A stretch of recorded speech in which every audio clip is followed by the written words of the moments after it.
Chapter 4209. What was even more surprising was that Alice finally discovered Natalia's second personality during the surveillance. Natalia appeared. It was early in the morning. Alice set an alarm to wake up. Usually, Natalia would wake up at 8 o'clock, but Alice would set an alarm at 7 o'clock. She would wake up early and pay attention to Natalia's situation at all times. She clearly noticed that the moment Natalia opened her eyes, she became a stranger. She didn't know that there were surveillance cameras in the room, and she didn't know that her every word and action was being monitored by Alice. Not to mention her, even Hua Jin didn't know where Alice had secretly placed the surveillance cameras. In fact, Alice had placed the surveillance cameras very discreetly. There were a total of 10 corners in the entire bedroom, and they were secretly placed with surveillance cameras. One of them was at the head of the bed, directly facing Natalia's face.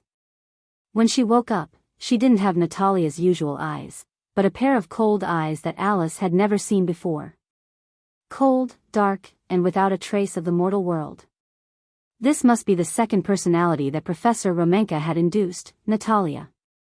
She first sat up from the bed, but she didn't put on her clothes immediately. Instead, she sat on the side of the bed for a while. Then, she walked to the desk and sat down.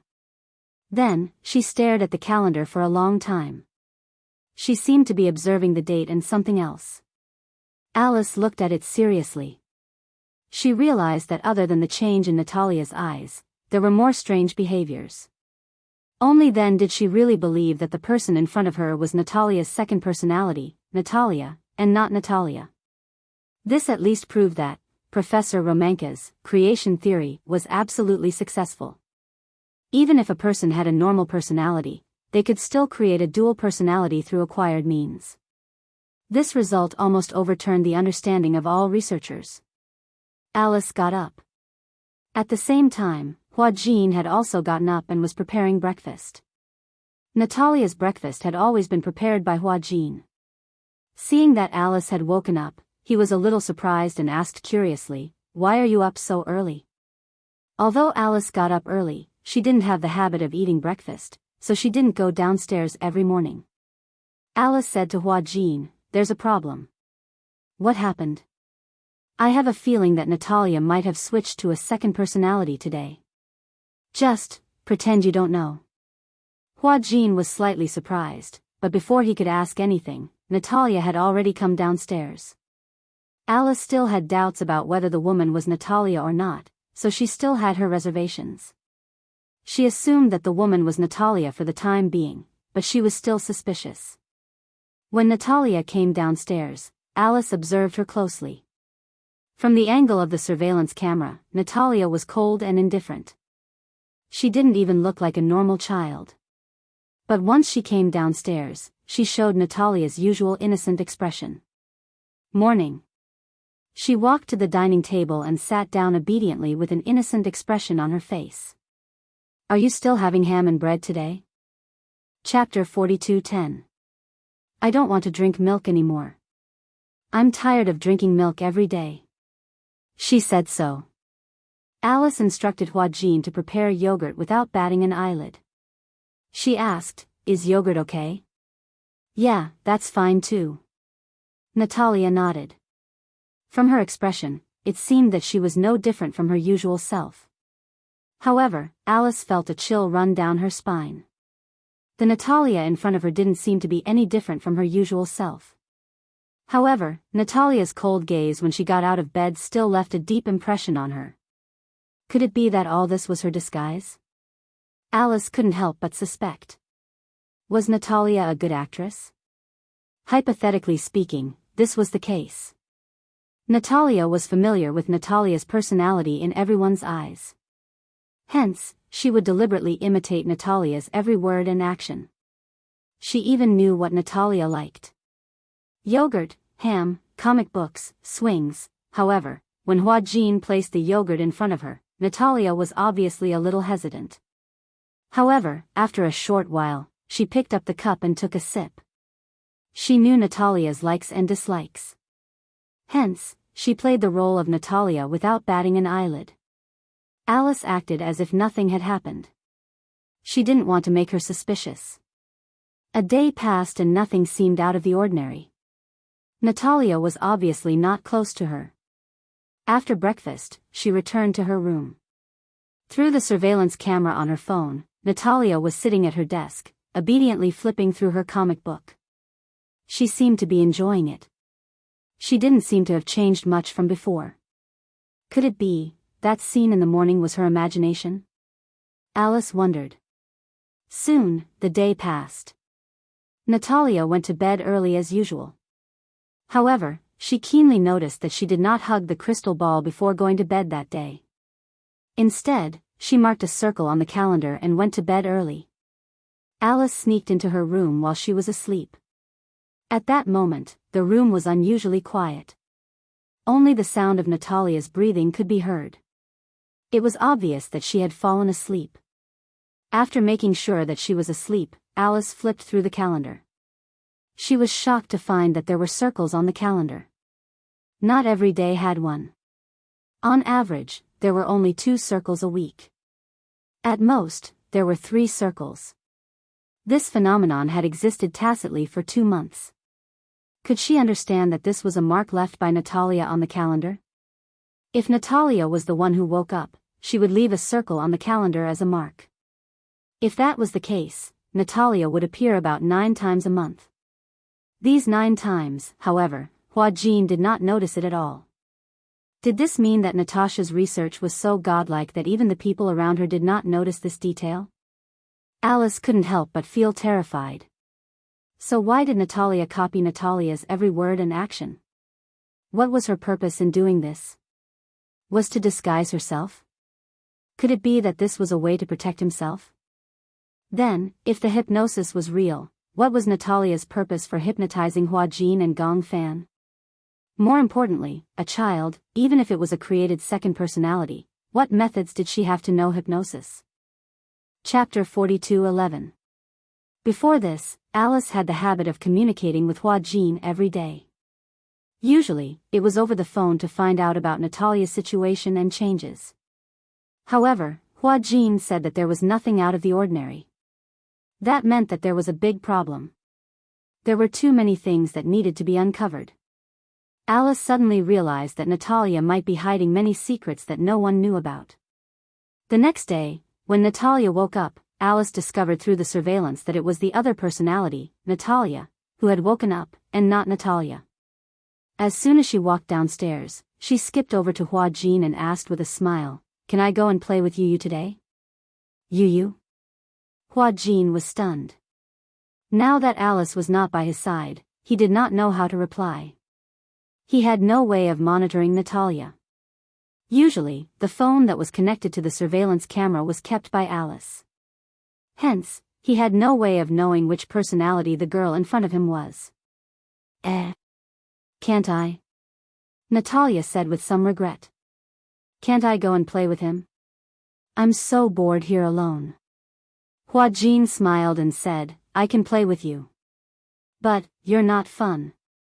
Natalia sat at the dining table and held her head dejectedly. She pouted and said, "Also, with this auntie around, I feel very uncomfortable." Huajin knew that she was not close to Alice. It was not strange that she did not like Alice.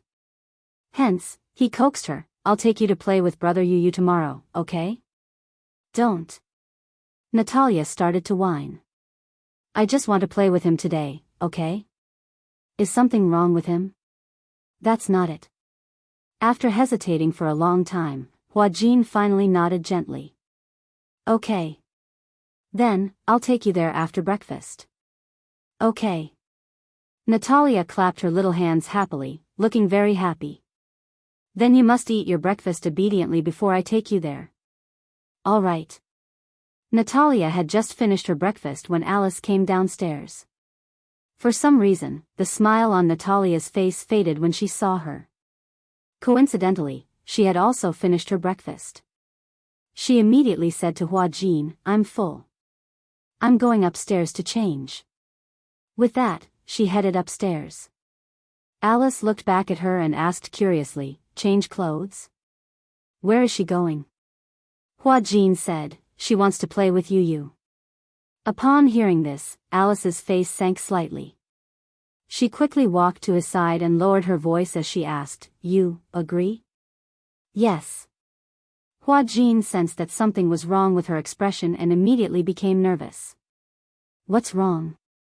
Can't I?" "It's not that I can't. It's just that her condition is not stable now.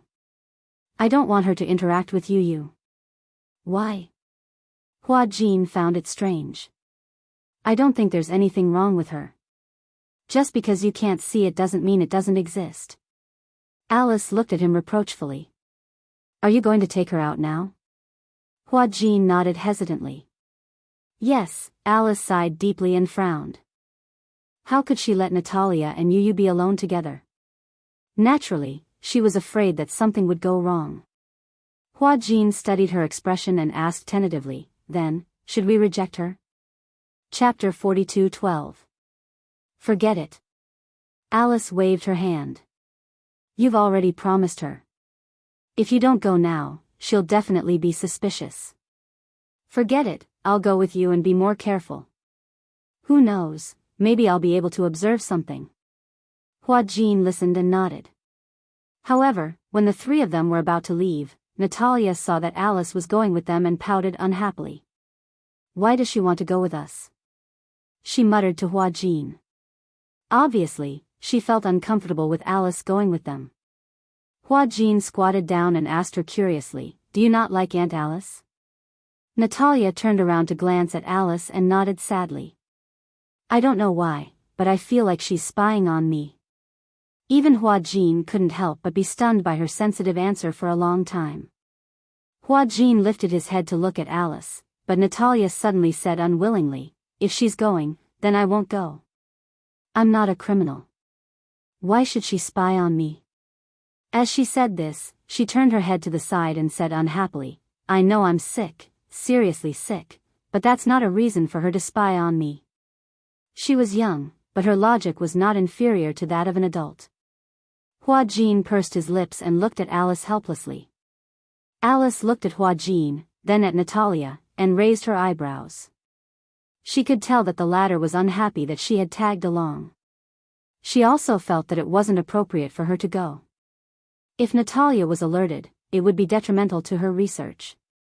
Alice took a step back and said, "Why don't you guys go? I have nothing to do if I go."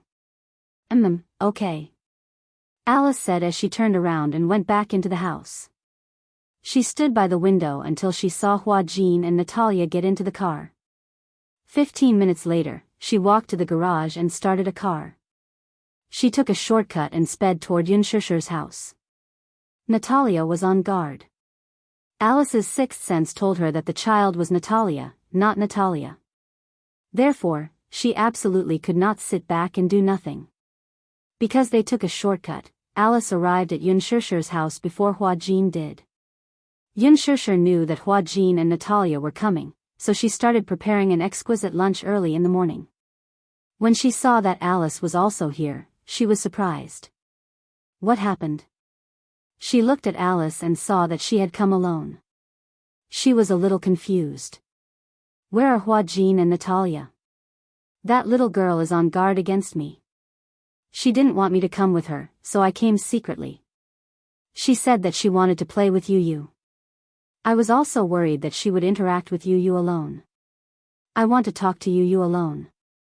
Yunshusher immediately nodded when she heard this. Okay. Alice went up to the study on the second floor. Yu was reading in the study. Alice knocked on the door and walked in. Yu was a little surprised to see her. "Alice?" "Shoo." Alice walked up to him, looking a little serious.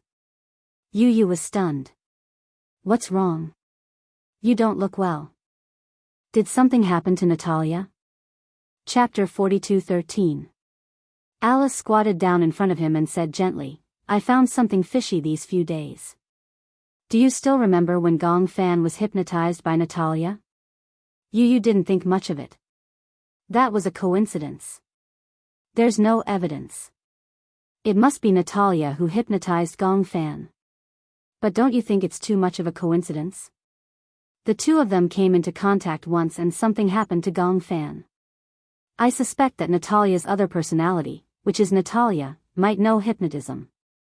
How could she know hypnotism? It was unbelievable that such a young child would know such powerful hypnotism. Yu found it hard to believe. Even a hypnotist like Alice only finished her apprenticeship a few years ago. Other than Gong Fan, you haven't had any direct contact with Natalia. There are too many unknown possibilities. You can't say for sure, and I don't dare to make a conclusion either. Yu nodded slightly. I understand. You want me to be careful. Alice explained some of the usual hypnotism techniques seriously. Do you know about awake hypnotism? Yu shook his head. He didn't understand the field of hypnotism. Do you remember that I hypnotized you before? Yes, I remember that. Yes, that's trance hypnotism. Trance hypnotism? Yu didn't understand. What's the difference between the two? There's a big difference.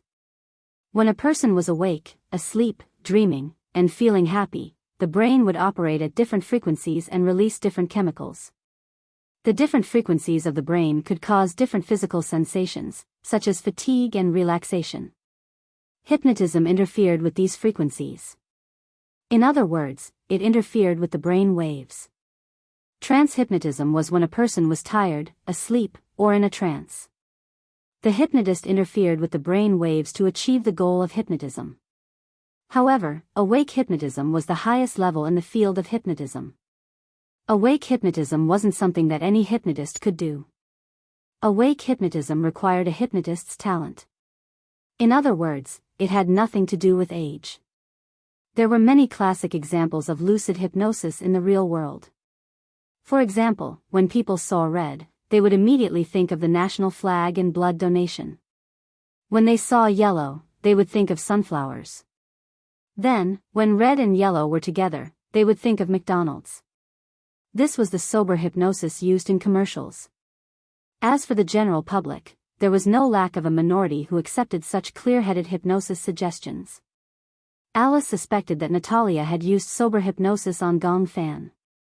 However, she wasn't present at the time, so she didn't know what had happened. But after Gong Fan saw Alice once, he never returned to this body, did he? Yu nodded. After hearing what he said, he also felt that this was a little too suspicious. Then, what is her goal?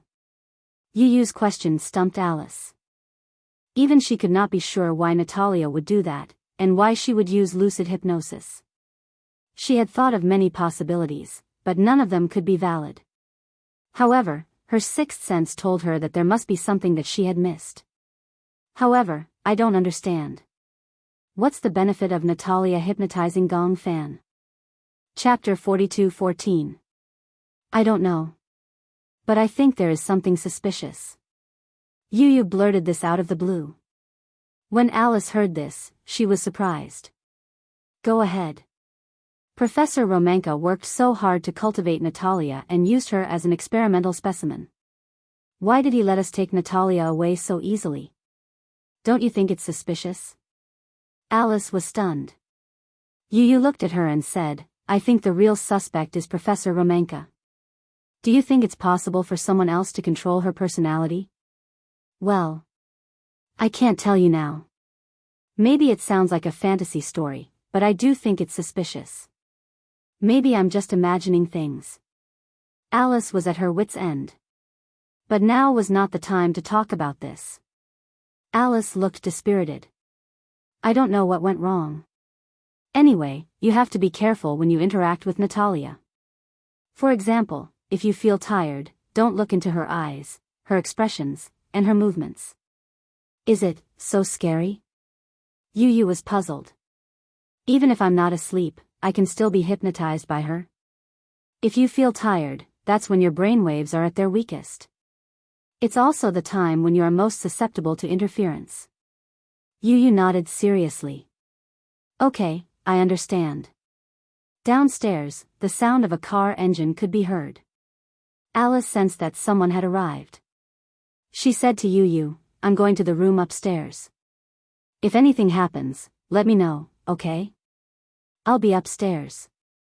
I'll try my best not to make any mistakes. If Natalia finds out that you're upstairs, she'll be suspicious. Then, all our efforts will be in vain.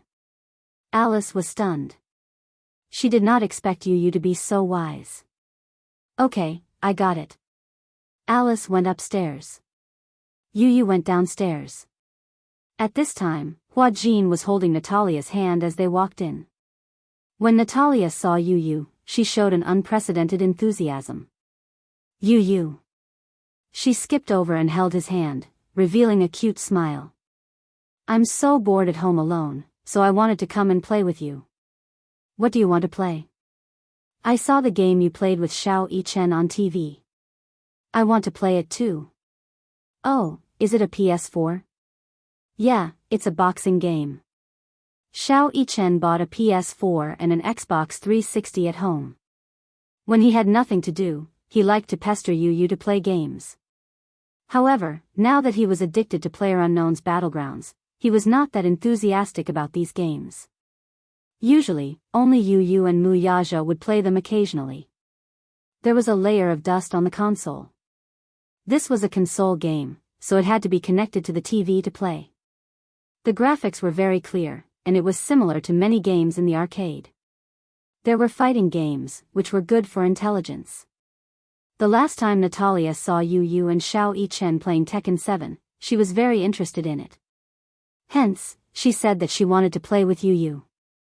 However, she had to go home later, so she did not play. Chapter 42:15. The two little guys surrounded the TV and played with relish. Yun Shishir brought the desserts over, but she realized that Yu was obviously not in the mood. He was looking at the television, but it was as if he wasn't looking at the screen. He was holding a controller in his hand and randomly pressing buttons. Even so, he was randomly pressing buttons in the air. Natalia's face was red from playing with all her might, but she was still no match for Yu. Oh. Why do I keep losing to you? Natalia was huffing and puffing her cheeks. It was obvious that she was playing with fire. Yu finally came back to his senses and said apologetically, "Oh, I'm sorry. I was thinking about something just now and wasn't playing seriously." Natalia's face was full of question marks. Yu said straightforwardly, "Maybe if I play seriously, I won't be able to beat you." He thought that he was trying to coax her. However, in Natalia's eyes, it was a provocation. She pouted and said, "What do you mean by that? If you're not playing seriously, then wouldn't I be killed by your finger if you play seriously? That's not necessarily the case." Yu said seriously, "In this game, Xiao Yichen is still better. I've never been his match." Why won't you go easy on me?" Natalia was obviously unhappy that she had lost. She threw the controller aside and hugged her knees, looking aggrieved. Yu pursed his lips. It was obvious that he was still thinking about something. Natalia suddenly stood up and ran upstairs. She was obviously a little angry. Hua Jin saw this. If it was in the past, he would have laughed. She must be angry, so he planned to coax her. She was obviously waiting for Yu to coax her. However, Yu was unmoved. He knew what Natalia's motive was. He could even imagine that she was waiting for him to coax her. Alice had previously warned him not to be alone with Natalia. He shouldn't create this opportunity, and he shouldn't let it happen. Yu suspected that Natalia wanted to play the game with him so that she would lose on purpose and run to the room to wait for him to find her. This way, the two of them would have a chance to be alone. He believed Alice's warning. Hence, when Natalia ran upstairs, he didn't do anything. He switched to the game disc and started playing casually. Time passed by slowly. Upstairs, Natalia couldn't take it anymore. She initially thought that Yu would not bear to see her go upstairs in a fit of pique, so he would follow her upstairs and coax her. However, after waiting for so long, she still didn't see anyone. She felt strange. Alice's guess was right. The Natalia in front of him wasn't Natalia at all. She was Natalia, who had taken over her body. She had tried so hard to be alone with Yu. Alice had already seen through her and told Yu in advance. Yu naturally believed her. He didn't believe that Alice would harm him. However, he had already felt that there was something wrong with Natalia. Natalia couldn't sit still anymore. She carefully pushed open the door to the room and felt her way to the staircase. From her angle, she saw Yu sitting on the sofa in the living room. He was holding the controller and looking at the game calmly. She widened her eyes in surprise. He seemed to be unmoved by her anger. In fact, he looked cold. What was going on? Chapter 42:16. Natalia could tell that Yu had special feelings for Natalia. It was not the kind of pure friendship between children. It was not exactly love, either, but she could not pinpoint exactly what kind of feelings it was. She only knew that Natalia had a special place in the boy's heart. She took advantage of this. Natalia secretly bit her finger. She was close to the time limit that Professor Romanka had set for her. She had to complete this task as soon as possible. Otherwise, she did not know how to explain it to Professor Romanka. Yunshusher walked from the kitchen to the living room. Out of the corner of her eye, she caught a glimpse of Natalia hiding in the corner of the stairs. She pretended not to see her and walked to Yu's side. She handed him a glass of fresh apple juice. Your favorite apple juice. Yu loved to eat apples. In addition, Alice had given Yunshusher a nutritional formula that required Yu to eat 3 apples a day to replenish his nutrients. Strengthening his physique was Yu's top priority now. However, just thinking about eating 3 big apples made his cheeks hurt. In the beginning, Yu could not insist on this at all. It was already hard enough to chew on 1 apple, let alone 3. He couldn't do it at all. Thus, Yunshusher thought of squeezing 3 apples into juice. It was sweet and sour, and Yu liked it too. This way, it would be the best of both worlds. When Yunshusher handed him the apple juice, she lowered her voice and said, "She is at the stairs, secretly watching you." Yu heard this and took the apple juice without batting an eyelid. He also secretly looked in the direction of the stairs. Natalia did not notice that Yu was secretly sizing her up. Yu suddenly hooked his finger at Yunshusher. "She is Natalia." How did you know?" "Alice told me." Yu continued, "Alice did not allow me to be alone with Natalia. She was worried that Natalia knew how to hypnotize people." Hypnotize people. Yunshusher heard this and her heart trembled. She recalled that time when Yu was hypnotized and his personality was sealed.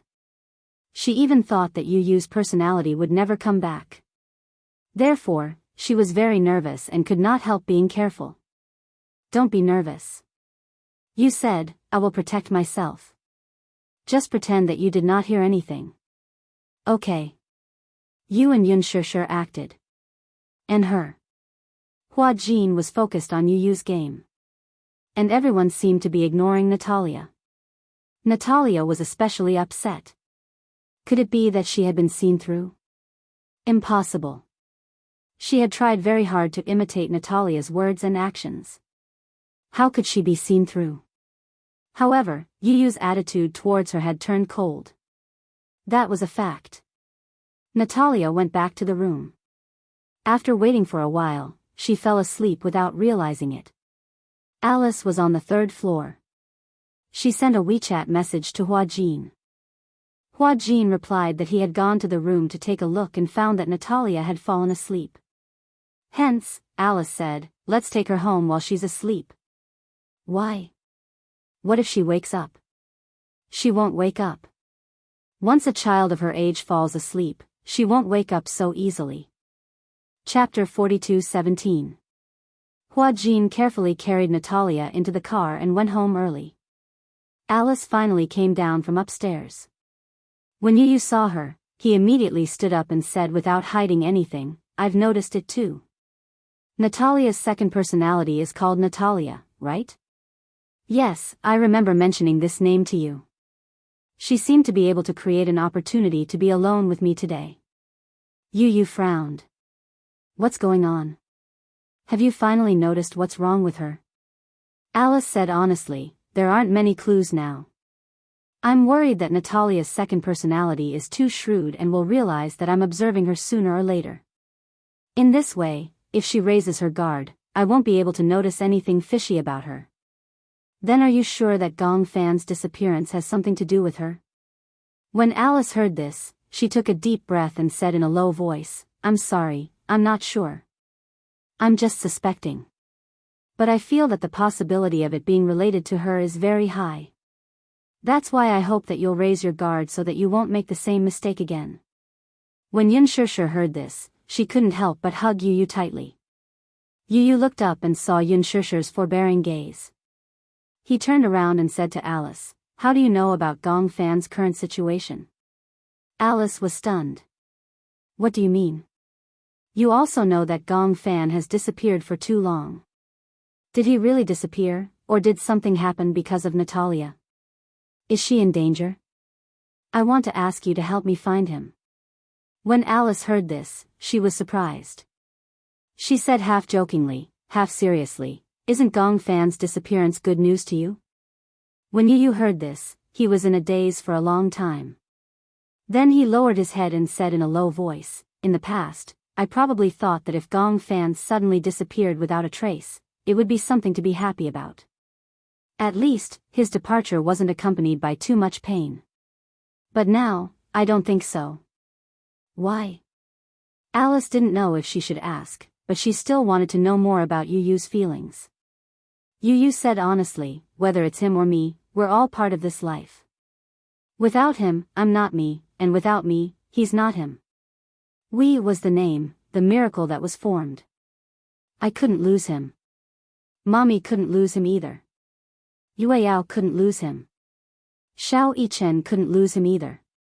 If he was so important, why did he disappear just like that? In the past, I felt that he had occupied my body for too long, so I couldn't spend more time with Mommy. Now, if he can hear me, I want to say that I'm willing to sacrifice more time for him to come back. If he's willing, I can let Mommy tell him a bedtime story every night and sing to him. As Yu spoke, her tears fell unknowingly.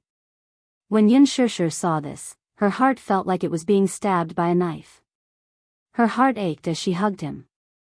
Yu, don't be sad, how can I not be sad? Chapter 42:18. Yu suppressed his sadness and said, He didn't say goodbye and left without saying goodbye. No one knows where he went. Every night, I would call his name repeatedly before I went to bed, but he didn't seem to hear me. I was thinking, where did he go? Did he not want Mommy and me anymore? He made Mommy sad.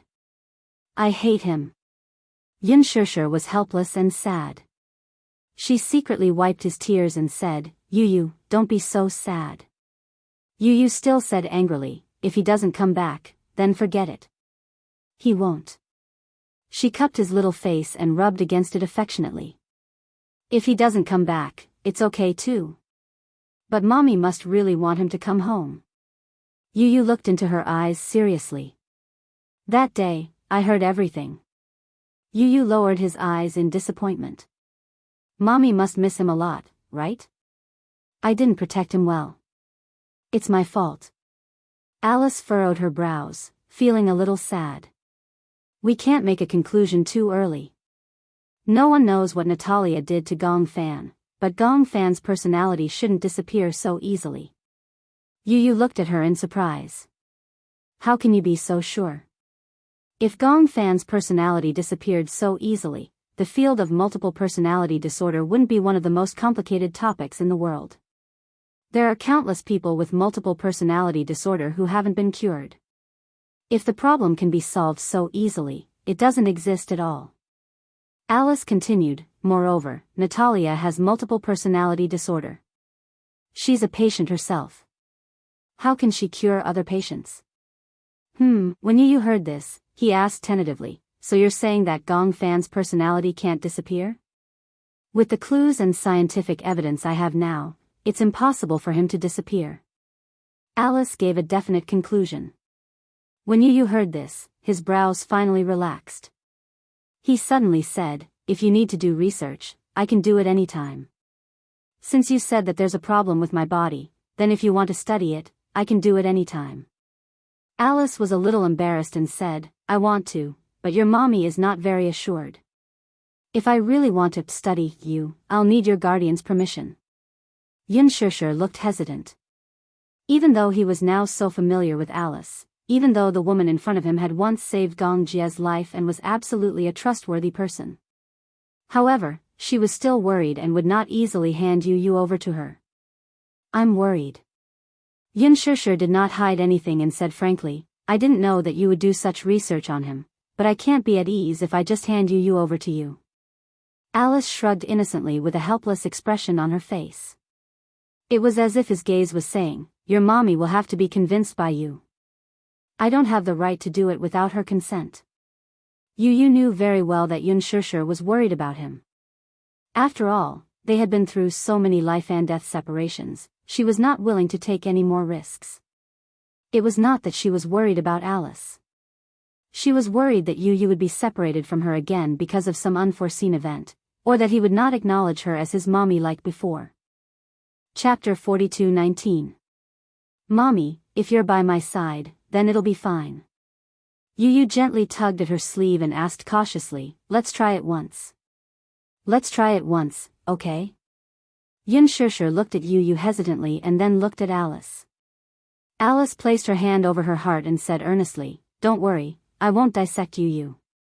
I'm only using the sleep test and hypnotizing method to find out more about Gong Fan. Yun Shishir hesitated for a while and finally nodded reluctantly. Alice hadn't expected her to agree. When Yun Shishir nodded, she was stunned. She had thought that Yun Shishir would reject her again, but she hadn't expected her to agree. She was stunned for a long time before she came back to her senses. Yun Shishir said to her seriously, I trust you because you trusts you too. Okay, I understand. Don't worry, I won't let you down. Sleep monitoring didn't require a huge device. Alice had brought a sleep monitoring device from the headquarters. That night, she rushed over early with the device. In the room, she instructed Yu to lie on the bed and put on a sleep monitoring headrest for him. She turned on the power and his brain waves were displayed on the small screen. What's this? These are your brain waves. Then, is there any explanation for the sleep monitoring? Yu suddenly felt that he hadn't asked the right question. He asked again, why do you want to monitor my sleep? It monitors the frequency of your brain waves when you sleep. From the details of the frequency, we can find many problems. Alice then said to him, go to sleep. I can't sleep now. Alice was stunned. Your mommy said that you usually sleep at this time. But wearing this device doesn't seem comfortable. Yu fiddled with the device on her head and frowned. It feels quite uncomfortable. Alice carefully adjusted it for him again. How about this? That's much better. Yun Shishir quickly walked into the room. When Yu saw her, his eyes lit up. Why don't I ask mommy to tell me some stories? Maybe I can fall asleep this way. You don't have to tell me a story, just close your eyes. I want to monitor the quality of your sleep, including the degree and time of your sleep, Alice said. When Yu heard this, she felt bored and told her honestly, usually, it's mommy who tells me stories. If I don't listen to her stories, I'll feel uncomfortable. This means that you rely too much on your mommy. Can your mommy tell you bedtime stories for the rest of your life? As Alice said this, she pushed him and urged him, close your eyes and sleep. When Yu heard this, he sighed like an old man and gently closed his eyes. When he lay down, he looked at the ceiling and closed his eyes slightly. Although he squinted his eyes, he didn't feel sleepy at all. Alice asked, don't you want to sleep? Yeah, I can't sleep. Yu mumbled. Although his eyes were closed, his eyelids were twitching violently. Relax. Alice turned her head and looked at the monitor. On the screen, the frequency was jumping violently. This meant that Yu's mind was filled with thoughts and he was thinking about something. No wonder he wanted to listen to Yun Shishir's bedtime stories. Chapter 42:20. Do you let your thoughts run wild every night before you go to bed? Yes. What do you think about? Yu Yu closed his eyes. He answered Alice's questions without holding anything back. I think about Gong Fan and our future. Yun Shishir sat down at the side and quietly listened to the exchange of questions and answers between the two. It was in such a relaxed state that Yu Yu was completely unguarded. Instead, he was able to tell her everything that was on his mind. Do you like Gong Fan? So. Do you hate him? I don't. Then what kind of feelings do you have for him? Yu Yu pondered for a moment and finally let out a long sigh. I owe him. I feel guilty. Why? Because I was the one who forced him out. It's just that in the past, I've been chasing him away, trying to get him out of my body. Yu Yu's eyelashes suddenly twitched violently. The frequency of the monitoring on the screen was getting faster and faster. He suffered pain that he shouldn't have to suffer, but I was so cowardly that I avoided all of it. He suffered so much for me, but I saw him as an evil person. Actually, he's not a bad person. It's just that he has always received negative and repressed emotions. That's why he developed a dark personality. But not only did I not understand, I even. When Yun Shishir heard this, she couldn't help but feel her heart ache. She covered her mouth tightly and felt extremely guilty. She didn't want Yu Yu to hear her sobbing. She felt heartache, powerless, and uneasy. She knew what kind of childhood Yu Yu had had. Back then, she had kept Yu Yu by her side out of selfishness. However, she hadn't given him a peaceful childhood. She should have known. She didn't have the ability to give him a good childhood, but she had kept him by her side out of selfishness. It was all her fault. Yun Shishir felt lonely, but then she heard Alice ask, "Did you create him?" Yes. Why? Because, Yu Yu's calm brows furrowed slightly as a tear rolled down from the corner of her eye. I feel lonely. Yun Shishir widened her eyes in shock. Lonely? Why do I feel lonely? When I was young, everyone had parents, brothers, sisters, and so many friends. But I felt that I couldn't get along well with those children. Why? Why can't we get along well? Because I keep feeling that their world is different from mine.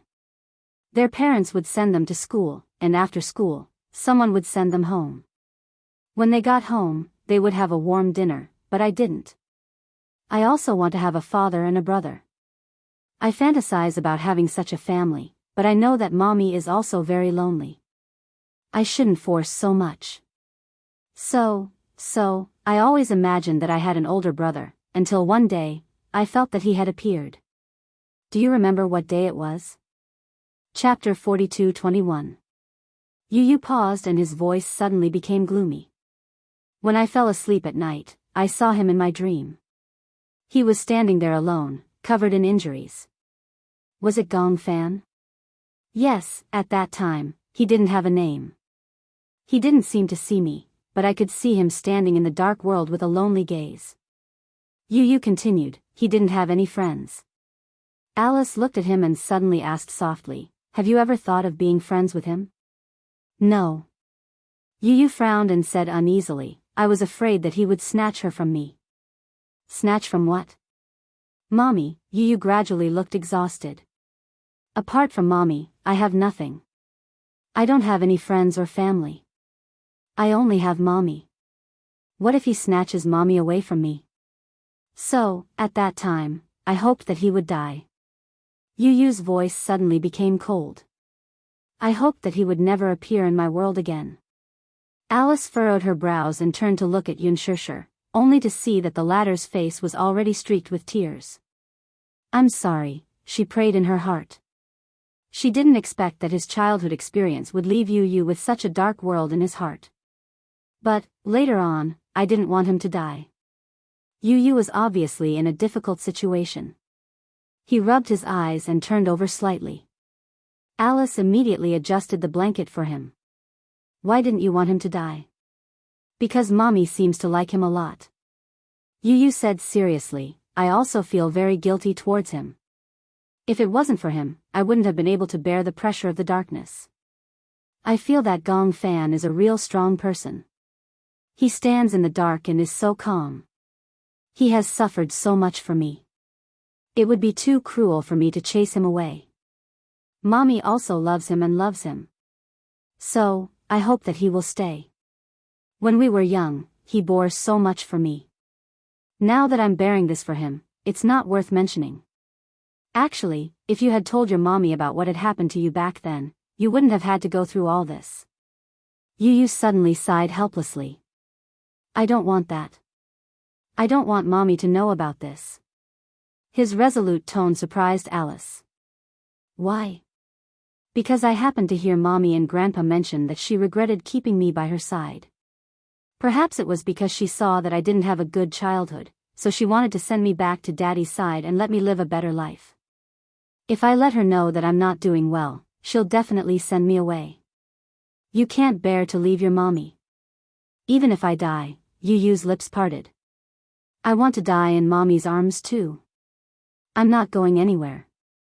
When Yunshushu heard this, she stood up gently and walked to the balcony. She lowered her head weakly. After about a quarter of an hour, Alice also came out. She leaned against the railing and casually lit a cigarette. The smell of smoke drifted into Yunshushu's nose, but she didn't find it pungent. She even gasped and choked a few times. Why did you come out? Alice raised her eyebrows. You can't bear it?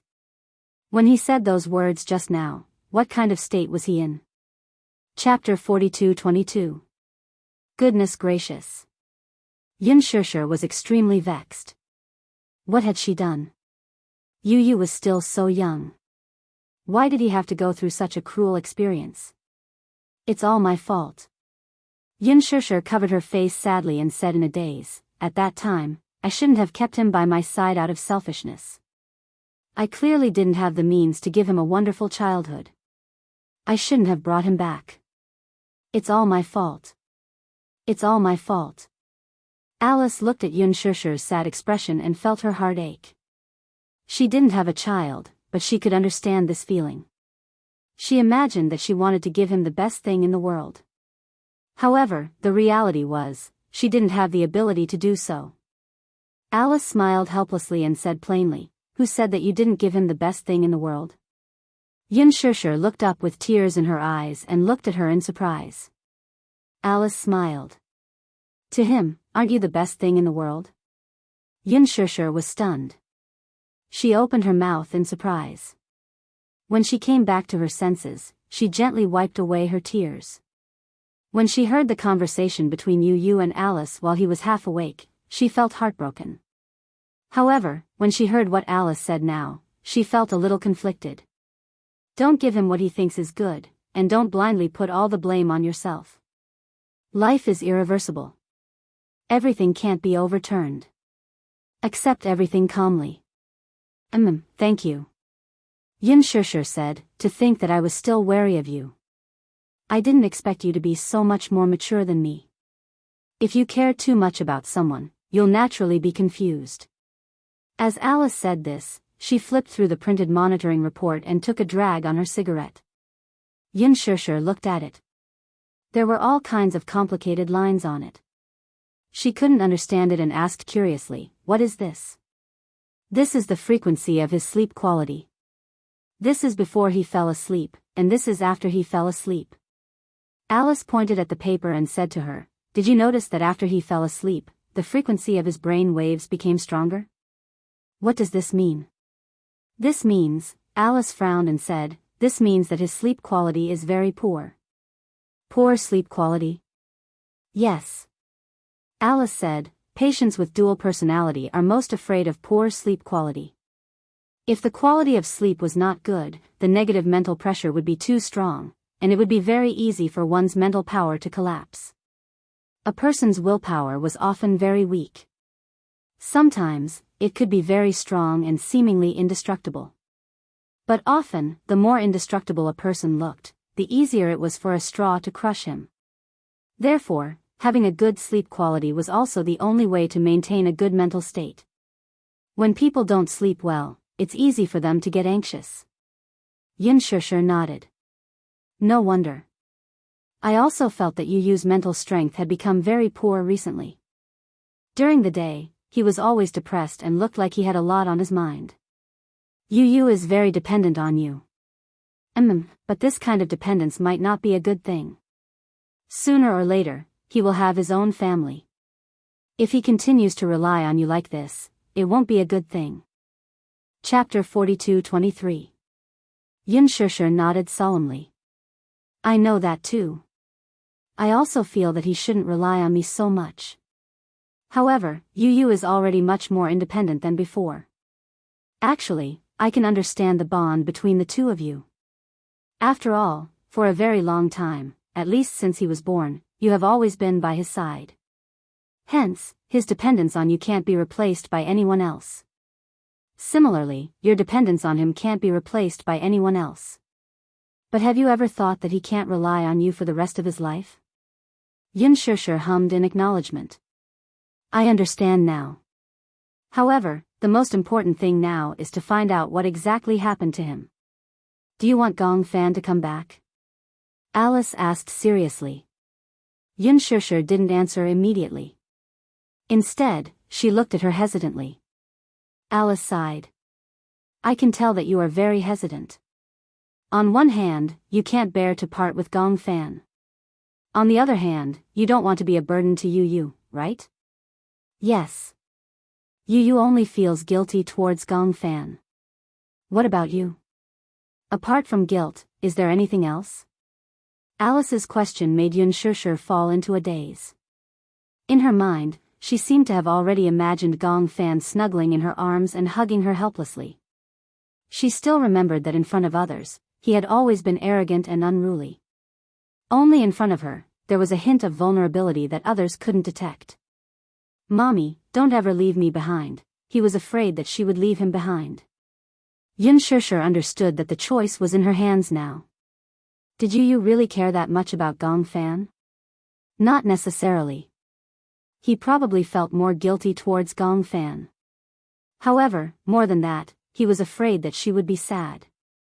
Yu Yu probably had many ways to make Gong Fan disappear and send him to the land of exile.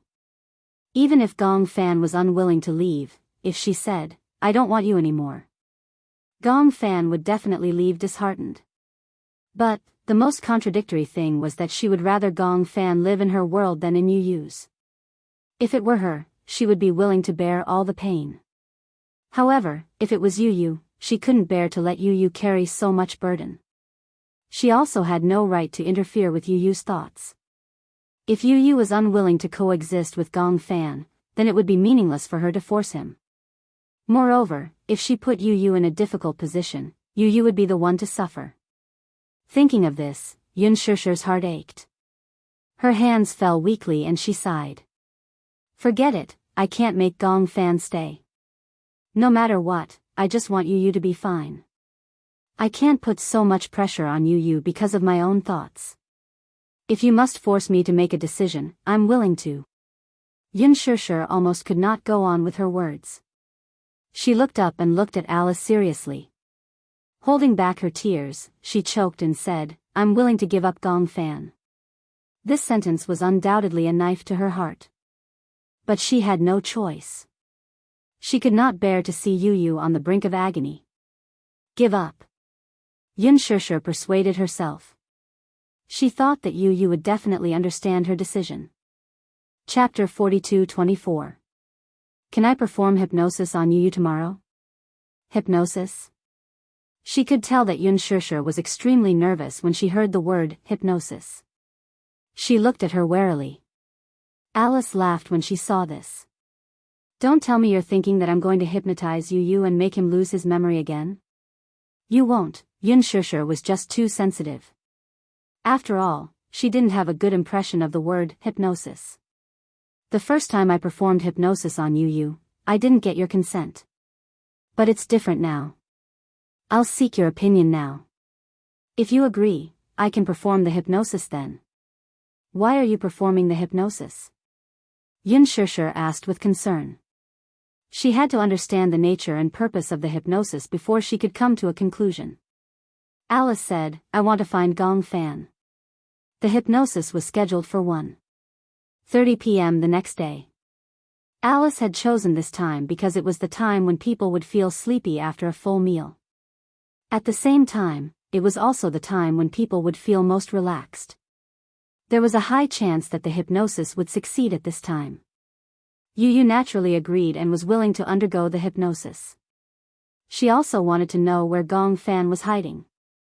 The hypnosis process may produce some painful images. Can you withstand it when you enter the depths of your dreams? Yu didn't think much of it and said casually, no matter how painful it is, can it be as painful as the first time I was hypnotized? Alice couldn't help but feel guilty. She cleared her throat awkwardly and didn't say a word. Yu turned to Yun Shishir and said, Mommy, I'm going to start the hypnosis. Don't be here anymore. Be good and wait outside the door. Don't you want me to be here? Before Yu could reply, Alice immediately explained, when you perform the hypnosis, it's best not to have a third party present. Otherwise, the hypnotized person will be easily disturbed. All right. I understand. Yun Shishir stood up and silently left the room. She respected Alice's opinion. Yu lay down on the recliner. From this angle, the afternoon sun shone on her body, especially on her face. It was warm and moist, and for a moment, she felt sleepy. Alice casually placed a metronome next to her. She sat beside Yu and talked to him softly. Her voice became softer and softer. Gradually, Yu's eyelids became heavier and heavier. Relax. Close your eyes and imagine yourself lying on a patch of grass with the wind gently blowing on your face. Alice's voice was bewitching, guiding Yu's thoughts in the direction she wanted. Yu finally closed her eyes and her breathing gradually became even. He successfully entered the dreamland. When he opened his eyes again, he realized that he was really lying on a patch of grass. There was a blue sky and white clouds. There was a gentle breeze and the sun surrounded him. It was warm and comfortable. He just lay there freely and couldn't bear to move for a moment. What do you see? Alice's voice was still accompanying him. Yu opened his eyes and looked up at the sky. He saw a kite floating in the sky, flying higher and higher. I see a kite. A kite? Chapter 42-25. It's Gong Fan? Yu blurted out. Alice was stunned. Gong Fan? How could it be? In the dream, Yu was already running toward Gong Fan without a care for anything else. He was standing on the top of the mountain and could see far away. From his angle, he could easily see the person who was running and flying a kite at the foot of the mountain. He had the same attire, clothes, and face as him. However, his expression was cold. Even when he was flying the kite, his face did not have the innocence that a child of his age should have. Instead, he was looking at the kite in the sky silently. From time to time, he would step back and tug gently. Gong Fan. Yu did not expect to see him. He immediately ran towards him happily. Gong Fan. He was getting closer. It was as if there was wind under his feet. He quickly came to Gong Fan's side and called out softly. Gong Fan seemed to have heard his voice. He turned around and looked at him coldly, but a sense of disgust appeared in his heart. Why are you here? His indifferent gaze was so unfamiliar that it made Yu freeze on the spot. Yu was surprised and distant. Although he did not have any direct contact with Gong Fan due to various reasons, at least they would communicate through the notebook. He could tell that Gong Fan was very friendly to him. However, the child in front of him was different. His eyes were filled with hostility and coldness. What's wrong with you? Yu moved closer to him and tentatively reached out to touch him. Don't touch me. Gong Fan flung his hand away and turned to leave. When Yu saw this, he was stunned for a moment and immediately chased after him. However, just as he took a few steps, it was as if he had crossed a boundary. The entire world instantly turned dark. Gong Fan? Yu? Alice held Yu's hand and kept calling him. However, Yu did not respond. She widened her eyes in shock. She did not expect her hypnosis to go out of control for the first time in history. Could you not hear her voice? No, she had to end this hypnosis. Alice would not allow anything to go wrong with this hypnosis. I'll count to 3. You, wake up and walk out. 3, 2, 1. She played the metronome gently and snapped her fingers in front of Yu's face. Wake up. There was still no reaction from the boy after a long while. Alice stood up abruptly in frustration. Oh, no, it seemed to have gone out of control. How could this happen? Could it be that Yu had been lured into a dream that she could not enter? In the dream, Yu was in a dark world. It was like a void of chaos. He could not see anything clearly. He forced himself to calm down quickly and looked around. It was as if he was standing on top of an abyss. At first glance, it was like a bottomless black hole. He could not see the end. He tried to take a step forward. However, he stepped on nothing and his body suddenly fell. He felt a strong centrifugal force. He felt as if he was falling towards the end of the abyss. It was a dream. It was a dream. It was a dream. As he fell, he kept telling himself that it was a dream and that he should not believe it. Once he believed that it was a dream, he would be trapped in it. Chapter 42:26. This is a dream. Don't believe everything in a dream. However, even though he kept warning himself, he could still hear the howling of the wind. He could even feel his face being scraped by the wind. He suspected that this was not a dream and could not help but waver. He couldn't tell if this was a dream or reality. Just as he wavered, he suddenly saw a murky black river at the end of his vision. He did not even have time to call for help before he fell into the river and drowned.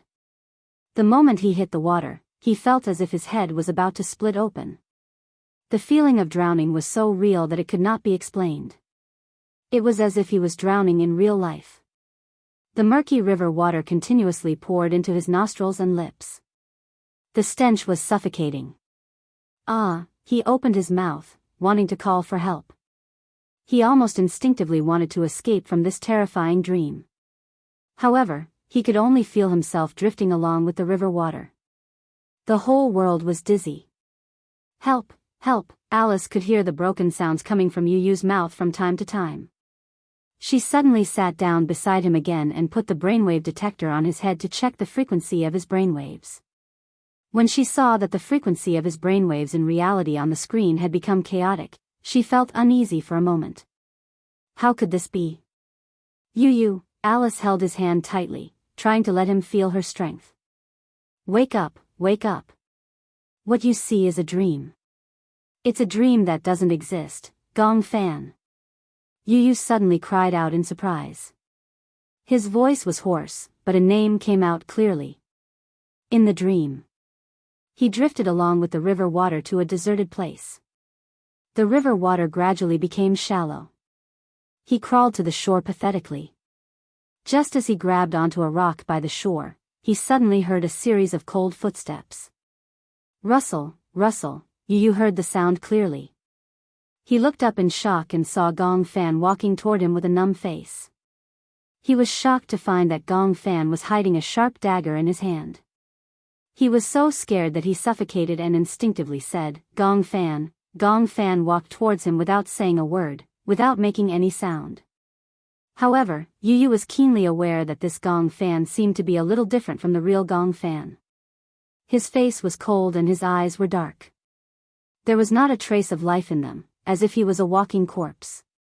Yu, what are you doing? Yu kept retreating. Seeing that Gong Fan was still closing in on him, he suddenly felt an inexplicable fear. He could actually imagine the sharp dagger piercing through his chest, causing blood to spurt out. No.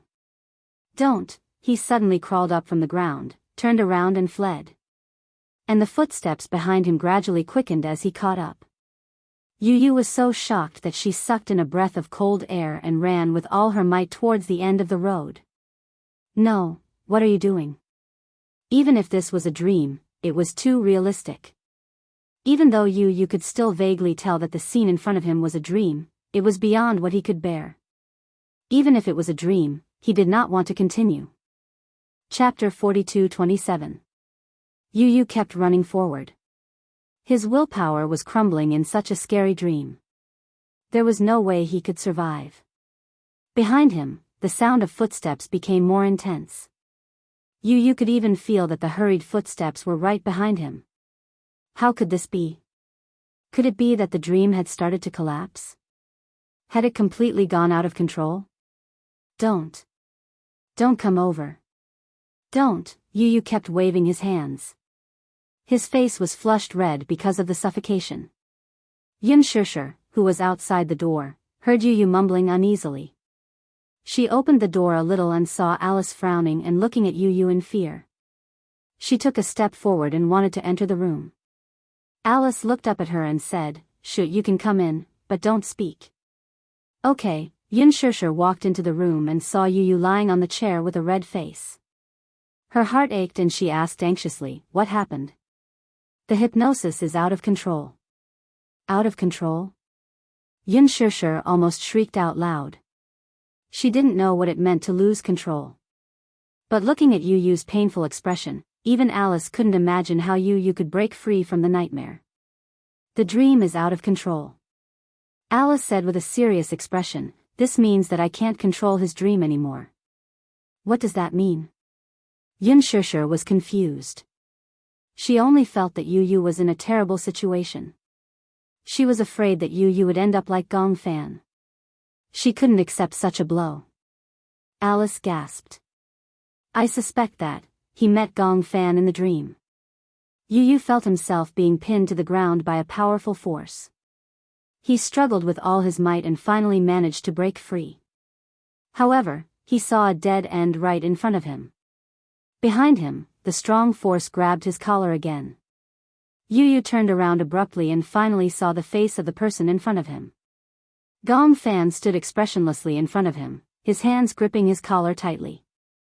His expression was filled with hostility. Gong Fan. It was indeed him. Yu Yu was in disbelief. He had never thought that Gong Fan, who had always been friendly with him, would show such a terrifying side to him. "What are you trying to do?" Gong Fan stared at him coldly. Suddenly, his lips curled into a contemptuous smile. "What do I want to do?" Yu Yu looked at the rising murderous aura in his eyes and felt a chill run down her spine. He had never been afraid of anything, and he was seldom really afraid of anyone or anything. However, the young man standing in front of him with a cold gaze finally made him feel a sense of fear. "You control the real world of this body, and I control the dream world of this body. In the real world, you are the king. But here, you can't win against me." In the next second, Gong Fan suddenly raised his hand. The sharp dagger in his hand suddenly glowed with a cruel light. "No," Yu Yu shook his head frantically. "Don't do this. You can't do this." He didn't understand why Gong Fan had become so violent and cruel. This wasn't like him. Chapter 42:28. "Pfft, you're not allowed to invade my territory." Gong Fan's eyes were red as he ruthlessly stabbed him with the knife. Even though it was a dream, the pain of having his chest pierced through was still heart-wrenching. It was so real that it could not be explained. Yu Yu was in so much pain that he frowned and almost couldn't speak. He could only feel the sharp tip of the dagger piercing through his chest as if it was going to pierce through his thin body, one stab after another until blood splattered everywhere. Yu Yu woke up abruptly and opened his eyes. He took in a deep breath of cold air until his blurry vision gradually cleared up. He finally saw clearly. At that moment, he was lying on the bed with the ceiling light hanging above his head. Muyaja and Yun Shishir were standing nervously in front of the bed. Alice was staring at him intently. She was drenched in cold sweat because of his repeated screams. Yu Yu looked out of the window. It was already dusk. He fell asleep and unknowingly struggled in his dream for an entire afternoon. Even though he had slept, this dream made him even more exhausted. He leaned against the head of the bed weakly and his body was already drenched in cold sweat. Xiao Yichen sat by the bed and looked at his pale face. Her heart ached and she felt uneasy. Yu Yu was extremely tired. That dream was so real that he was still in a daze when he woke up. He recalled Gong Fan's ruthless and cold face in the dream and couldn't help but tremble. Yun Shishir glanced at Alice. Seeing that Alice had acquiesced, she immediately walked up to Yu Yu and hugged him tightly. Yu Yu, did you have a nightmare? Don't be afraid. Mommy is here. Mommy is with you. Yu Yu hugged Yun Shishir weakly. He finally broke down and tears rolled down his face. Yun Shishir rarely saw him cry. When she saw his tears, she was even more helpless. What happened? Mommy. Gong Fan. Gong Fan, Yu Yu pursed her lips and said with difficulty, he wants to kill me, ah. Yun Shishir let out a short, ah, and her eyes widened in shock. Alice immediately stepped forward and asked anxiously, what did you dream of? Do you remember? Yu Yu refused to say anything. He buried his face in Yun Shishir's arms and shook his head. Don't ask. I don't want to say anything. Seeing this, Alice gave up. She turned around and said to Muyaja and Xiao Yichen, Shishir is here to keep them company. Let's go out first. Let him calm down first. Xiao Yichen pouted and said, I also want to stay and keep Yu Yu company. Yun Shishir turned around and coaxed him gently, Yichen, be good. Go out first. It's fine with Mommy here. Okay, then. Mommy will keep Yu Yu company. Xiao Yichen was very obedient. With Yun Shishir's words, he obediently left the room with Muyaja. Although Muyaja did not say anything and was not good at expressing concern verbally, Yun Shishir could tell from his eyes that he was very worried. She smiled and said, it's okay. I'll take good care of him. Don't worry too much. Okay. Muyaja did not say anything else and left the room with Xiao Yichen. Soon, only Yun Shishir and Yu Yu were left in the room. After a long time, Yun Shishir finally could not hold back and asked worriedly, what did you mean by what you said just now? Chapter 42-29. Yu Yu, you can tell Mommy what you dreamed of. Mommy will keep it a secret and won't tell anyone. After her repeated coaxing, Yu Yu finally raised his head. She saw that his eyes were unbelievably red. He was crying. Yu Yu had always been like a little adult. He was mature, rational, and responsible. It was rare to see him cry. Seeing him cry, Yun Shishir's heart ached even more. She hugged him tightly and said helplessly, it's okay if you don't want to talk about it.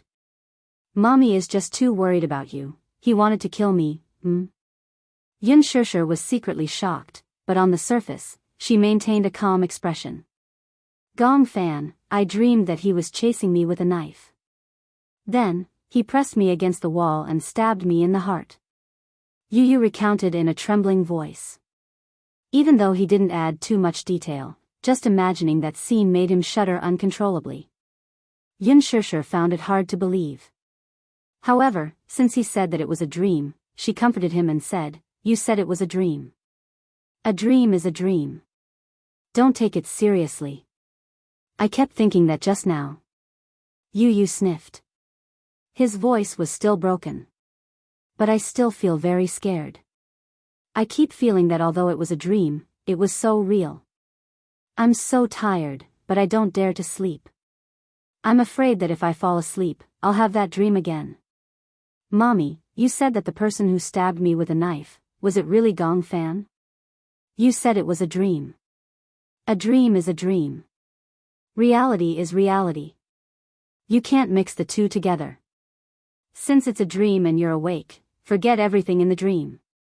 But, Mommy, my sixth sense tells me that that person was Gong Fan. He really wanted to kill me in the dream. When Yun Shishir heard this, she couldn't help but hug him tightly. How can you kill someone in a dream? Even if a person dies 1,000 times in a dream, he won't die. But, Yu Yu was still feeling conflicted. That feeling was worse than death. Mommy, that dream felt so real. No matter how much I told myself that it was just a dream and that I shouldn't believe it so easily, I felt so tired after having such a dream. Even breathing felt exhausting. When Yun Shishir heard this, she felt as if a knife was being twisted in her heart. It was so painful that she almost couldn't breathe normally. She gently kissed Yu Yu's forehead and said to him, "Yu, you have to be well.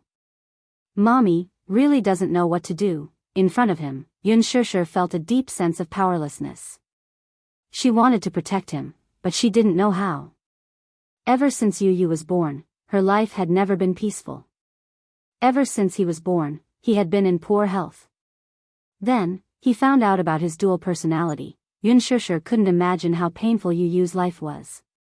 However, what really made her heart ache was that Yu would rather bear such pain than let her know and make her worry. Alice said that Yu was very dependent on her. However, Yun Shishir knew very well that she was even more dependent on Yu. She wanted to be close to him and understand what kind of life a person with dual personality lived. Because just listening to Yu's description was enough to make her tremble with fear. "I'm sorry," Yun Shishir choked with tears and said, "Mommy didn't take good care of you, didn't protect you." Chapter 42:30. Yun Shishir stayed in the room with Yu until it was late at night. Xiao Yichen entered the room. Even though Yun Shishir didn't say anything, Yu could sense that Yun Shishir was very tired. Hence, he stopped pestering her and urged, "Mommy, go to sleep." Yun Shishir was still worried. She continued hugging him and showed no signs of letting go. Xiao Yichen saw this and said helplessly, "Mommy, you're obviously looking down on me. Don't worry, I'll keep Yu company. If he doesn't want to sleep, I'll play games with him. If he wants to sleep, I won't disturb him." Yu pouted and said, "I don't want to sleep, and I don't want to play games." He had no interest in games. They were too retarded. However, he didn't want to sleep so early either. Even though he was very tired, and the afternoon nap had been even more tiring because of the nightmare, he still didn't want to sleep. He was worried that if he fell asleep, it would be a series of nightmares. He was afraid that his mental state wouldn't be able to withstand it. Xiao Yichen said, "Then I'll go to the study with you to read." "Okay." Yu said to Yun Shishir, "Mommy, go to sleep. If you don't rest well, how can you take care of me?" "Don't worry, I'll be fine." Even though Yun Shishir was still worried, she nodded reluctantly because Xiao Yichen was around. Moreover, she was also tired. Hence, she stood up and reminded Xiao Yichen to take good care of Yu. Then, she reluctantly returned to her room. After Yun Shishir left, Yu didn't go to the study. Instead, he lay down on the bed and stared at the ceiling without saying anything. Xiao Yichen saw that he was lying down and asked curiously, "You look very tired. Your eyes are red. Aren't you going to sleep?" "I don't want to sleep." "Afraid of nightmares?" Xiao Yichen smiled. "I often have nightmares too, but no matter how realistic they are, they can't be real. I think it's probably because you're under too much pressure. That's why you're having nightmares with such strong negative energy." Yu turned to look at him. She furrowed her brows and looked a little anxious. "Do you really understand what it's like to have a nightmare?" Xiao Yichen was stunned. "If it's possible, I don't want to have such a scary dream anymore." Yu closed her eyes and opened them weakly. Because he didn't sleep well, his mind was in a trance. Once a person didn't have a good sleep, they would become abnormally anxious. Even someone as gentle as Yu was a little impatient. She slammed the pillow on the bed onto the cupboard. Xiao Yichen was shocked by her sudden action, but he didn't dare to say anything. He was afraid that if he said something careless, it would make Yu even more anxious. Hence, he obediently kept quiet. Yu's temper gradually went out of control. He flipped over, grabbed all the blankets, and wrapped them around his body. His entire body was covered by the blankets. Xiao Yichen looked at him helplessly but didn't say anything. Instead, he walked over to the cupboard and took out another blanket. He didn't dare to disturb Yu. Carefully, he laid the blanket on the bed. Then, he climbed onto it and curled up pitifully. Noticing the cautious movements beside him, Yu lifted the blanket to take a look, only to see his older brother's uneasy look. No matter how angry he was, he could not help but be amused. Chapter 42:31. Xiao Yichen glanced at him and thought to himself, isn't that the case? In any case, he felt that his status in the family was rather low. If anyone bullied him, he could only silently suffer. Other than his father, he could only argue with them. Whether it was Yun Shishir, Yu Yu, Yue Yao, or Lisa, he was the second oldest man in the family after his father. As the second oldest man in the family, of course, he had to be more magnanimous. Especially when it came to Yu Yu and Yue Yao, he had to be more lenient. For some reason, when Yu Yu saw Xiao Yichen looking at him innocently, he broke into laughter. Brother, do I always bully you? I feel like you've become a punching bag. When Xiao Yichen heard this, his eyelids twitched. Yu Yu's tone suddenly became gentle, and he was momentarily stunned. Okay. I won't bully you anymore. Otherwise, you'll always think that I'm bullying you. Xiao Yichen pursed his lips and said in an old-fashioned manner, well, I'm your older brother. Also, when you were in mommy's stomach, I was always fighting with you for nutrients. When you were born, your body was already weak. The more he spoke, the lower his voice became. Other people might not be able to understand Xiao Yichen's feelings. He vaguely realized that Yu Yu's poor health might have something to do with him. When he was in Yun Shishir's stomach, he must have been the most domineering one, fighting with his twin brother for nutrients. Therefore, he felt an indescribable sense of guilt towards Yu Yu. If it wasn't for him, Yu Yu might have been very healthy. At the very least, he wouldn't have wasted his childhood in the hospital. He could have been like other children, flying kites outside every day and playing with other children. He wouldn't have had to watch helplessly. Xiao Yichen suddenly recalled, I remember playing a horror game in the past. The main characters in the game were a pair of twin sisters. Twin sisters? Yeah. According to the ancient customs of many countries, the firstborn twin is considered the younger brother or sister, and the lastborn twin is the elder brother or sister. Oh. Why does it say that? Xiao Yichen said, I read a report saying that medical science believes that the firstborn twin should be the younger brother or sister. Since the second twin is born in the womb, it means that they develop earlier. The second twin's the second twin is closer to the uterus, therefore, they're born first. I see. When he heard this, he couldn't help but find it interesting. According to this logic, I should be the elder brother. Yu Yu stroked his chin and came to this conclusion with a straight face. In that game, it's the same. Those who are born first are the younger ones, and those who are born later are the older ones. No wonder I'm more mature than you. Xiao Yichen's game was called Zero Red Butterfly. In the game, there was an ancient village, Jiashan Village, which was built at the entrance of the Yellow Spring. In order to suppress the hollow that was humming at the entrance of the Yellow Spring, they held a ceremony to sacrifice the twins as Hongji. Chapter 42:32. When the power suppressing the void weakens, they must sacrifice the red Ji. Otherwise, when the void's resentment erupts, it will lead to the destruction of the village. Coincidentally, the village would give birth to a Gemini every certain period. In the village's knowledge, the Gemini was originally one person, but was produced separately in order to be the red Ji in the red funeral ritual. Therefore, the villagers believed that in the red funeral ritual, when one of the Gemini killed the other, the Gemini would merge into one and release a powerful force. This force could suppress the voids and protect the village. It was a game that Xiao Yichen played a long time ago, but for some reason, when he saw that it was a Gemini setting, he couldn't help but buy it. At the beginning of the game, there was a pair of Gemini sisters. The older sister, Amakura Ing, broke her leg when she played with her younger sister, Amakura and I. Amakura and I discovered that her older sister was chasing after a red butterfly. Amakura and I chased after her older sister and accidentally crossed a barrier, entering a village that had disappeared from the map. In the process of searching for her older sister, she also learned about the village's secret. It turned out that the village had disappeared a long time ago. After the Toshiro family completed the last successful ceremony, the village held the red funeral ceremony again. This time, It was held by the Tachibana family's twins, Muyu and her older brother, Shuyu. The two of them were kind and had deep feelings for each other. However, during the ceremony, Shuyu couldn't do anything to Muyu, so she was killed by the ceremony and thrown into the void.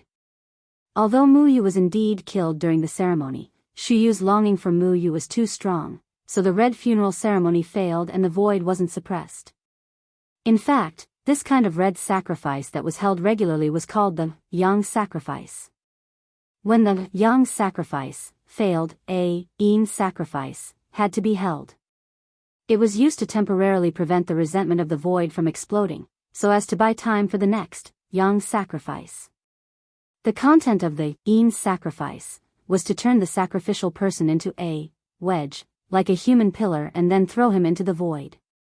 If both the yang funeral ceremony and the yin funeral ceremony failed, there would be a great payback, which was the moment of destruction. After the yin funeral ceremony, they had to prepare for the next ceremony. The next ceremony was held by the village chief, Hei's, who was the head of the ceremony. Hei's had a pair of twin sisters. After his two daughters were born, he was certain that these two daughters had come to this world with the mission of offering sacrifices. The elder sister was called Ba Chong, who was born later, and the younger sister was called Sha Chong, who was born earlier. They were the Tao Tsang sisters before reincarnation. Shiyu didn't want the same tragedy to happen to the Hei sisters, so she wanted to ask someone to take the sisters away from the village. Shiyu had promised Muyu not to let the same thing happen again. After asking the folklorist Zhong Fang to take the two sisters away, Shiyu thought that he had fulfilled his promise with Muyu. Unable to let go of Muyu's death, he finally hanged himself in the confinement room. However, what he didn't know was that the only one who had truly escaped from the village was his sister, Yachi. His sister accidentally slipped down the hill and broke her leg. She was found by the villagers. Chapter 42-33. In fact, she was willing to accept the sacrifice because, according to legend, if the sacrifice was completed, she would be able to become one with Yachi. She hoped that Yachi would kill her. However, Yachi did not return until the day of the sacrifice. On the day of the sacrificial ceremony, due to the lack of a Gemini witch, the despairing Sha Zhong was hung with a rope and thrown into the void. However, there was no room for mistakes in the ceremony. The one who killed Sha Zhong was not Yachi Zhong, but it still could not prevent the resentment in the void from erupting. Thus, a mistake in the ceremony led to the opening of the void, resulting in the moment of disaster. Thus, Sha Zhong descended with resentment and hatred, killing the surviving villagers one by one. As he watched the villagers die, he laughed wildly. On the way out of the village, Yachi looked for food. By the time he returned, the village had already disappeared. Due to the seal of the void being completely removed, the resentful spirits in the destroyed village overflowed from the void. Once people breathed in the miasma, they would see the yellow springs and go crazy until they died. The village that was surrounded by Su had a dark night that no one could escape. From the outside, the village looked like a forest surrounded by fog. However, once someone was lured in, they would never return. Thus, it was called, the village that disappeared from the map. One day, many years later, the Tao Tsang sisters, who had not returned for many years, came to the forest that they had not been in for a long time. Due to their strong spiritual perception, they encountered Tycoon, who was similar to Sha Zhong's sister. They were lured to the village that disappeared from the map. The worried sister, Su, chased after them. The sister was the reincarnation of the previous life sister, Sha Zhong. She was lured back to the village. In the ending of the game, Tao Tsang Ni replaced Yachi in the previous life and completed the sacrifice, killing the sister. At the end of the game, Xiao Yichen was immersed in the background of the game and the emotional world of the protagonist. In the ending, Tao Tsang Ni was bewitched and had no choice but to strangle Tao Tsangning to death. In the end, she chased after her sister who had turned into a red butterfly and cried in despair. Xiao Yichen did not dare to imagine. If it was him, he would be living a life worse than death. After listening to the story, Yu could not calm down for a long time. This is superstition. He said, every country has people who believe in superstitions. Xiao Yichen said, "Fortunately, we don't live in such a world. Actually, such a sacrifice does exist in Japanese folklore. But I think, it's not only shocking, but also cruel." The boy suddenly asked, "If it were you, would you be willing to complete the ritual?" "I don't want to," he replied angrily. "I'll definitely kill whoever forces me to complete the ritual." It was rare for him to be so murderous. Just imagining such a scene infuriated him. Then, Ichen to the end, Su to the end, Ichen to the world, to the world, to the world, to the world, to the world, to the world, to the world, to the world, to the world. To the world, to the world, to the world. To the world, to the Su, to the world, to the world. Yu tilted his head. He thought that Xiao Yichen would say that he would rather sacrifice himself than kill him. However, Xiao Yichen replied, "I'd rather kill you than live." "Why?" Yu was shocked.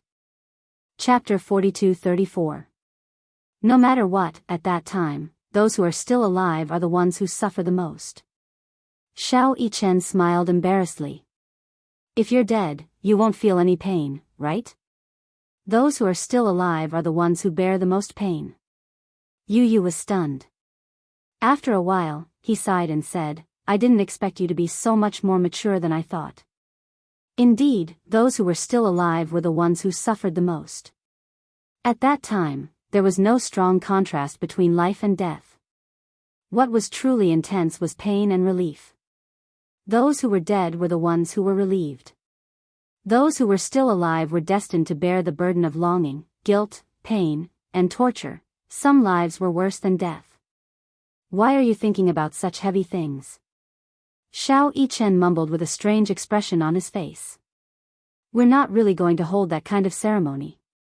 Is there really telepathy between Geminis?" "I don't know.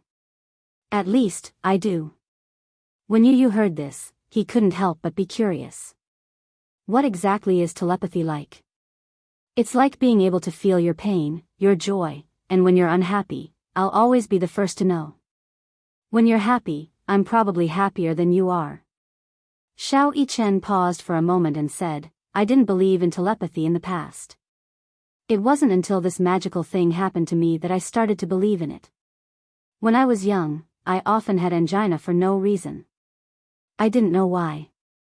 I had asked so many doctors, but they couldn't find a reason. No one knew why I had angina for no reason when my body was fine. At that time, Daddy was worried that I had a heart problem and kept an eye out for information on heart disease. Actually, my heart is fine." "Is it because, it's because I can feel your pain?"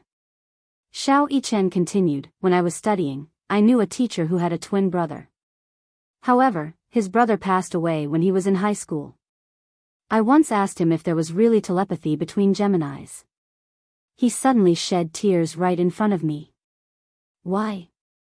That teacher told me about what happened in high school. At that time, he was rebellious and quarreled with his parents. His parents told him to go buy something, but he slammed the door and left. His younger brother saw that he was in a bad mood, so he tried to ask if he wanted him to buy something for him. Then, he nodded and agreed. Then, you could guess the ending. Then something happened on the way there. Suddenly, he felt a strong heartache. He didn't know why, but at that time, he realized that something had happened to his brother.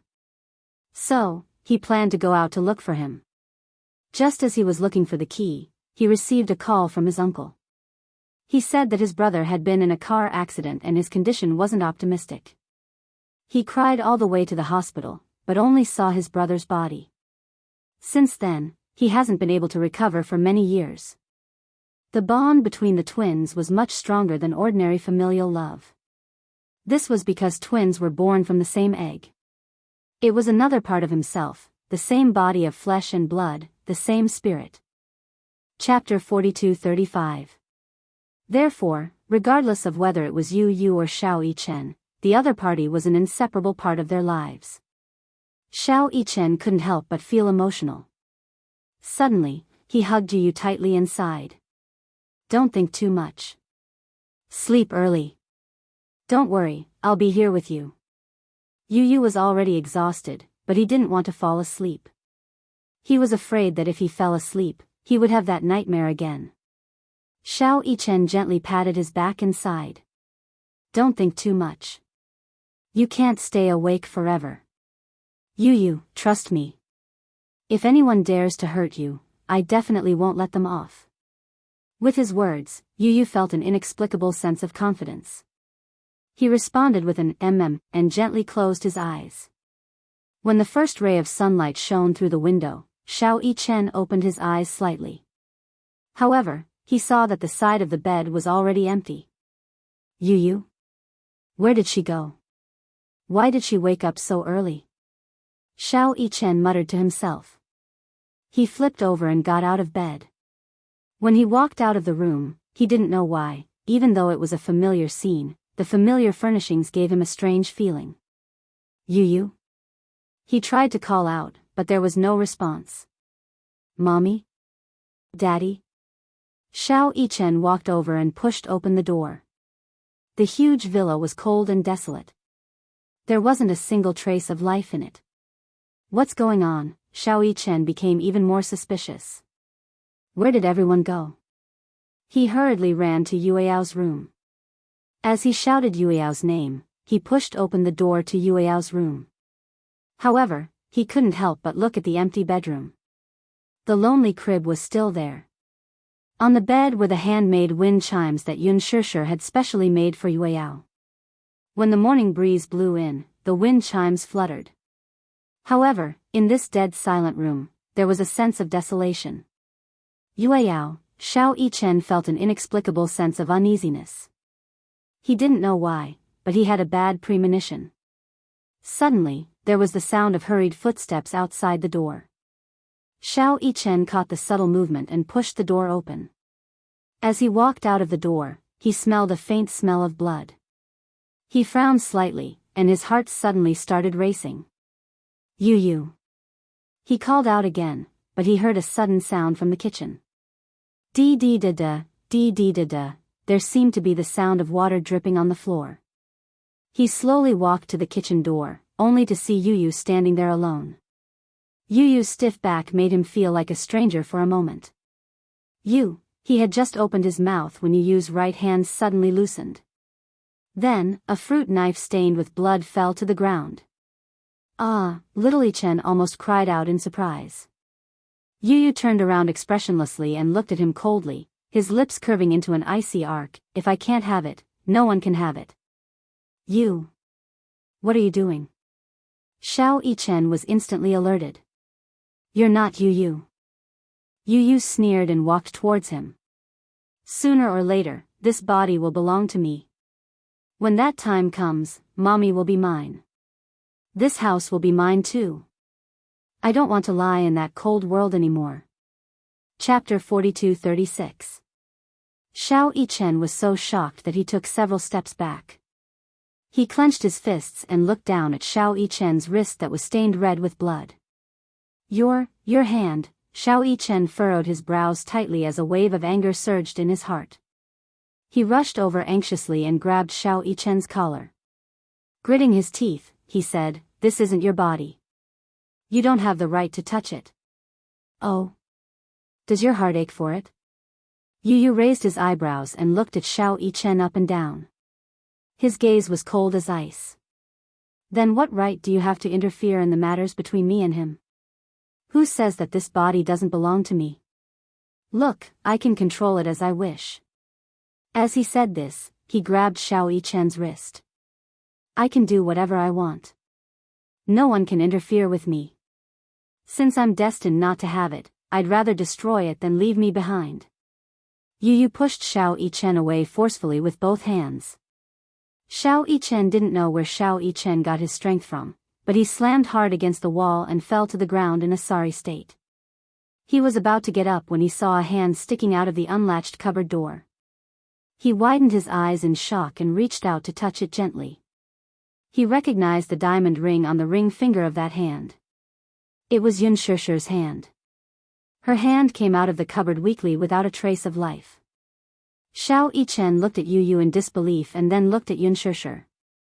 He swallowed hard and opened the cupboard door, only to see Yun Shishir's cold body curled up in the cupboard, Ah. Little Chen let out a yelp and sat up in bed abruptly.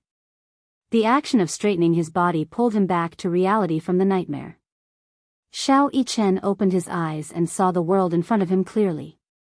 It was a familiar bedroom, familiar furnishings, and familiar windowsill. The sunlight shone in from the window and finally made his body, which was covered in cold sweat, feel a trace of warmth. However, he could no longer distinguish whether what was in front of him was a dream or a dream within a dream. Although it was a dream, the scenes in the dream were still deeply imprinted in his mind. Especially the scene in the kitchen, it tugged at his heart fiercely. How could he have such a dream? He turned around and saw that the bed was empty. He couldn't help but wonder if this was a dream or reality. Xiao Yichen held his forehead in pain. He unsteadily lifted the blanket and got out of bed. He shuffled on his slippers, opened the door, and stood at the door of the room. He was still in a daze. He finally understood how torturous a deep nightmare could be. Just by recalling the scene in the dream, he didn't dare to imagine what would have happened if he hadn't woken up. Xiao Yichen leaned against the wall in pain. He finally understood why Yu didn't want to sleep even though she was so tired last night. Nightmares were really tiring. Even though he had slept for an entire night, he still felt extremely tired. It was probably because of the dream that his brain wasn't in a state of rest. That was why he felt this way. But why would he have such a dream? It was for no reason. He had always had a good sleep and never had such a dream. Was it because of telepathy? Chapter 42-37. Was it because of telepathy? Could it be, Gong Fan really wanted to betray Yu and invade Yu's body? Did he have such a dream because of telepathy? Xiao Yichen was full of doubts. That was because the dream just now was simply too realistic. Xiao Yichen clenched his fists in anger. However, if Gong Fan really dared to hurt Yu, he would never allow it to happen. Xiao Yichen walked out of the room and into the living room. He saw Yu sitting on the sofa with a cold expression. At that moment, Xiao Yichen recognized that this person was not Yu, but Gong Fan, who had disappeared for a long time. He could now easily tell the difference between Yu and Gong Fan. Why was it him? If it were not for the dream last night, Little Yichen would definitely be overjoyed by Gong Fan's appearance. However, when he thought about the dream last night, his feelings toward Gong Fan's appearance became complicated all of a sudden. When Gong Fan heard this, he turned to look at Xiao Yichen. However, there wasn't much emotion in his eyes. "You're awake?" Little Yichen hummed in response uncomfortably. He sat down next to his older brother, but he was wary of keeping a distance from him. "Why are you up so early?" When Gong Fan heard this, he took a sip of milk and said calmly, "I wanted to get some sun." Perhaps it was because he had been asleep for too long that Gong Fan didn't want to waste time sleeping. Hence, he got up early in the morning. In the living room, sunlight shone in and landed on his body. It was as if he was covered in a layer of gold. Xiao Yichen's eyes met his briefly. While he was in a daze, he suddenly heard the sound of water splashing from the kitchen. For some reason, Xiao Yichen thought of the dream. He stood up nervously and hurried to the kitchen. "Mommy," he rushed to the kitchen door and saw Yun Shusher preparing breakfast in front of the kitchen counter. She jumped in fright when she heard Xiao Yichen's voice. She turned around to look at the door, only to see Xiao Yichen heave a sigh of relief when he saw that she was only washing the cups. He was scared to death. What happened? Yun Shusher was a little nervous, thinking that something had happened. What's wrong?" "Oh, no, nothing." Xiao Yichen walked to Yun Shusher's side and whispered, "It's Gong Fan." Ugh. Yun Shusher also knew that the person who woke up today was Gong Fan. However, there wasn't much surprise on her face. Instead, there was a faint worry. She was obviously worried about Yu. Last night, she saw with her own eyes how Yu struggled to wake up from his dream. He told her tiredly that in his dream, Gong Fan held a knife and stabbed his heart. Even though she had comforted him back then by saying that it was just a dream, no one dared to say whether it was a dream or if Gong Fan's personality had entered his dream and created such a terrifying nightmare. Now, early in the morning, she found out that Yu didn't wake up. The person who woke up was Gong Fan. This made her feel strangely uneasy. There was an invisible pressure between Yu and Gong Fan that was weighing on her heart. Chapter 42:38. Mommy, yesterday Xiao Yichen pondered for a long time. He did not know how to tell Yun Shishir what had happened in his dream. Firstly, he was afraid that she would be worried. Secondly, he was afraid that such an unrealistic dream would give her a psychological hint. He suspected that everything in the dream must have something to do with Gong Fan. Could it be that Gong Fan really wanted to invade Yu's body? Was that why he had this dream? He had this dream because he had a telepathic connection with Yu. That was why he had this dream. Xiao Yichen was very worried. But would Gong Fan really do that? In order to invade Yu's body, he did not hesitate to hurt Yu. Whether it was him or Yun Shishir, they all welcomed and accepted him. The family got along very well. Even Yu was very tolerant of Gong Fan. How could he hurt Yu? Xiao Yichen could not believe it.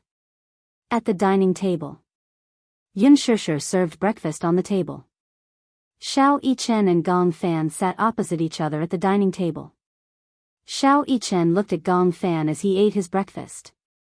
He was hesitant. He had a lot of questions to ask Gong Fan, but he was worried that Gong Fan would be as cruel and vicious as he had been in the dream. If he asked this question, he would alert the enemy. Xiao Yichen was surprised to find that ever since he woke up from this dream, he seemed to be more cautious of Gong Fan. He seemed to be on guard against him. This was a subconscious precaution. It was not intentional at all. Gong Fan took a bite of his bread. When he saw that Xiao Yichen seemed to have a lot on his mind, he raised his eyebrows and asked, "What's wrong?" Oh, nothing." Xiao Yichen shook his head and picked up 2 slices of bread. He smeared a layer of blueberry jam on it and put it into his mouth absent-mindedly. "You don't seem to have slept well." Gong Fan's casual words made Xiao Yichen's heart skip a beat. No. But I feel that you're not in good spirits."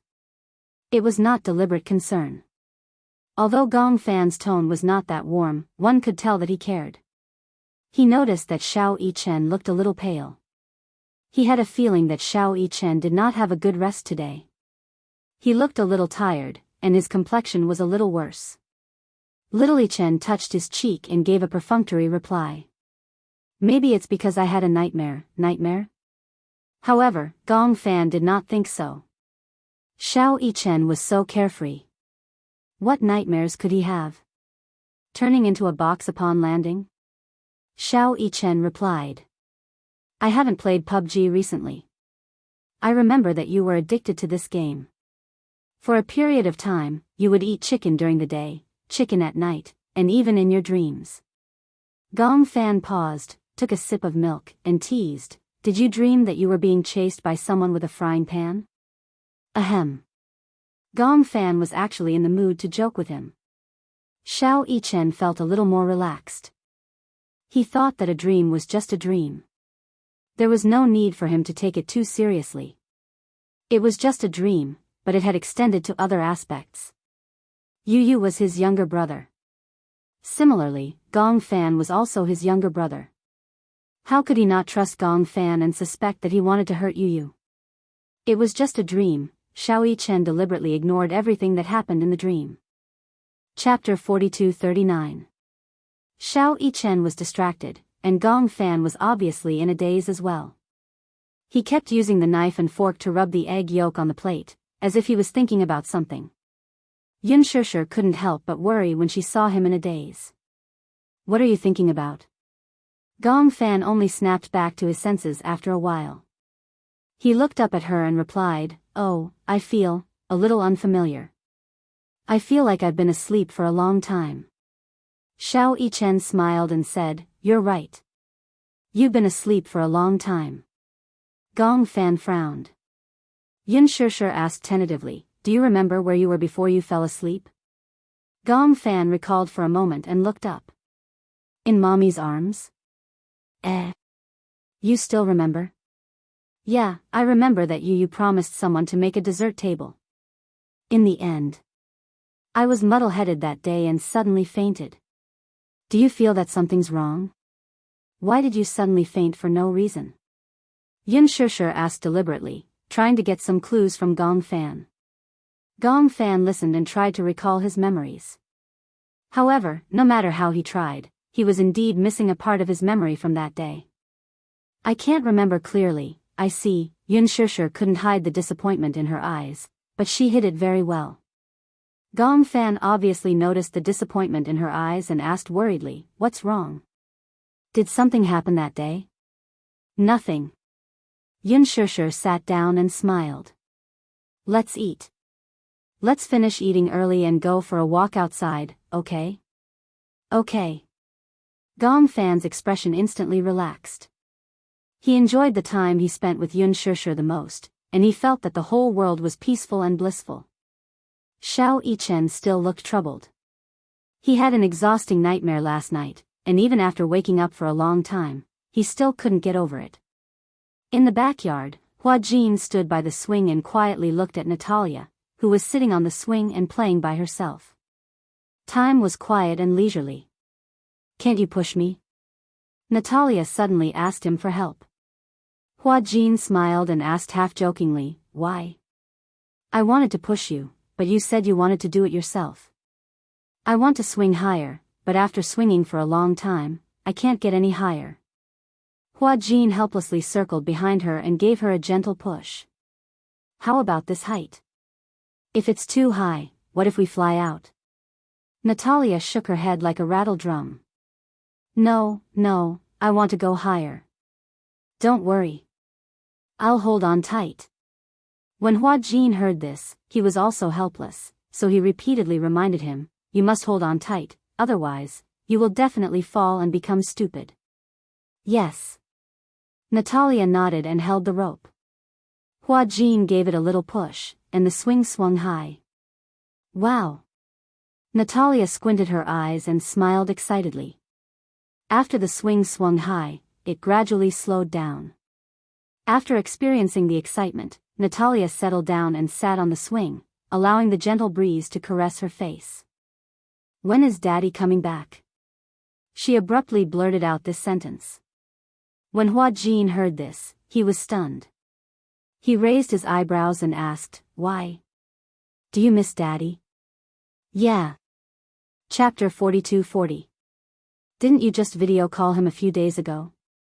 Hua Jin said again, "Daddy is so busy, he might not have time to come back." "Why don't you call him and ask when he will come back?" Natalia's eyes were wide open, and she looked expectant. Hua Jin didn't want to disappoint her, so he walked to the side and took out his phone. He looked at Gong Jie's FaceTime, hesitated for a moment, and finally dialed. Hurricane Group. Gong Jie put on a windbreaker and walked into the maintenance hall. He looked at the huge monster parked on the tarmac, an armed helicopter. This was his personal vehicle. Armed helicopters were equipped with weapons and developed for the purpose of carrying out combat missions. They were divided into ordinary armed helicopters, stealth helicopters, and high-speed armed helicopters. Armed helicopters could be divided into two major categories, special purpose and multi-purpose. The special purpose type had a narrow fuselage and stronger combat capability. The multi-purpose type could be used to carry out attack missions, as well as transport, landing, and other missions. Modern armed helicopters not only carried a variety of weapons, but also carried a large amount of ammunition. In terms of single aircraft, helicopters with a higher takeoff weight could carry more ammunition. For example, the Mi-24 armed helicopter used in the Eaton P-2H war and the AFH war. The nose is equipped with one 4-barreled machine gun, 1,500 rounds of ammunition, 4 anti-tank missiles can be hung on the short wing tips, and 4 hangars can be hung under the short wing 4 57mm rocket launchers with a total of 128 rockets. If rockets weren't installed, 1,500 kilograms of bombs could be installed. Another example was the AHL armed helicopter used in the Vietnam battlefield. It was equipped with a 20mm cannon or 30mm cannon in the nose. 8 anti-tank missiles or 76 70mm rockets could be installed under the short wings of the fuselage. The A-129 helicopter with a takeoff weight of less than 4 tons was equipped with an organic gun. It could carry 8 Hort missiles or 52 70mm rockets. The air combat type could carry 8 Mistral air-to-air missiles. For an organized armed helicopter unit, its firepower couldn't be underestimated. At this moment, this huge armed monster was undergoing daily maintenance. Men were creatures with a strong desire to conquer. Therefore, they liked cars, tanks, and guns. Not everyone could own such a huge armed monster. This military helicopter was a gift from Gong Xiaoying when he came of age. So far, it had been in service for 10 years. If the results of this maintenance were not good, he would probably have to retire. Gong Jia could not bear to part with her. After 10 years, it was impossible to say that he had no feelings for this comrade. This was the most precious gift he had received when he was 18 years old. For so many years, he had treated it like a treasure. However, now that he was about to retire, he could only lament that time had passed too quickly. This big monster was the AH-1 Cobra armed helicopter. After the end of the Vietnam War in 1990, the United States Marine Corps decided to use the AH-1W Super Cobra as a base to upgrade their armed helicopters in all aspects, and the result was the AH-1Z Viper. The first prototype of the AH-1Z was successfully tested in 2000. Nominally, this was an improvement in the Super Cobra's performance.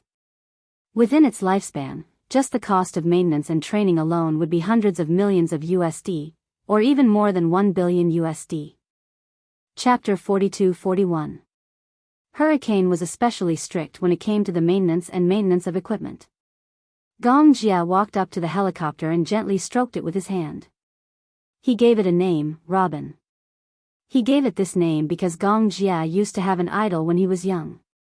His favorite was Batman, the main character of Marvel's comics. When he was young, he liked to collect Batman memorabilia. And Robin was Batman's partner and assistant. He was also known as Boy Wonder, and together with Batman, they were known as the energetic duo. When he was young, he also hoped to have a close friend and assistant like Robin. Until Gong Xiaoying gave him this military helicopter. For some reason, the first name that came to his mind was Robin. That day, he sat in the brand new pilot's seat for the first time. Touching the controls, he felt as though the AH-1Z had been given life. Your name is Robin. What do you think? He actually gave this big guy a name just like that, talking to himself. For 10 years, Robin had carried him through the skies. It had also flown over the aurora and the horizon. In the rain of bullets, it had been his most loyal partner. It had helped him shoot down missiles that tried to sneak up on him. Its hard shell had helped him block countless bullets from machine guns. It had also been on the brink of death and had gone through life and death together. Young Master Jia. He walked over during the maintenance, holding a thick stack of test reports in his hands. Gong Jia walked over and asked anxiously, "How is it?" "The test reports are out. Robin has met all the requirements and can continue to serve in the military." Upon hearing this, Gong Jia's eyes lit up. He turned around and jumped onto the big guy happily. It was just like when he had just become an adult and saw it for the first time like a child. "Robin, that's great."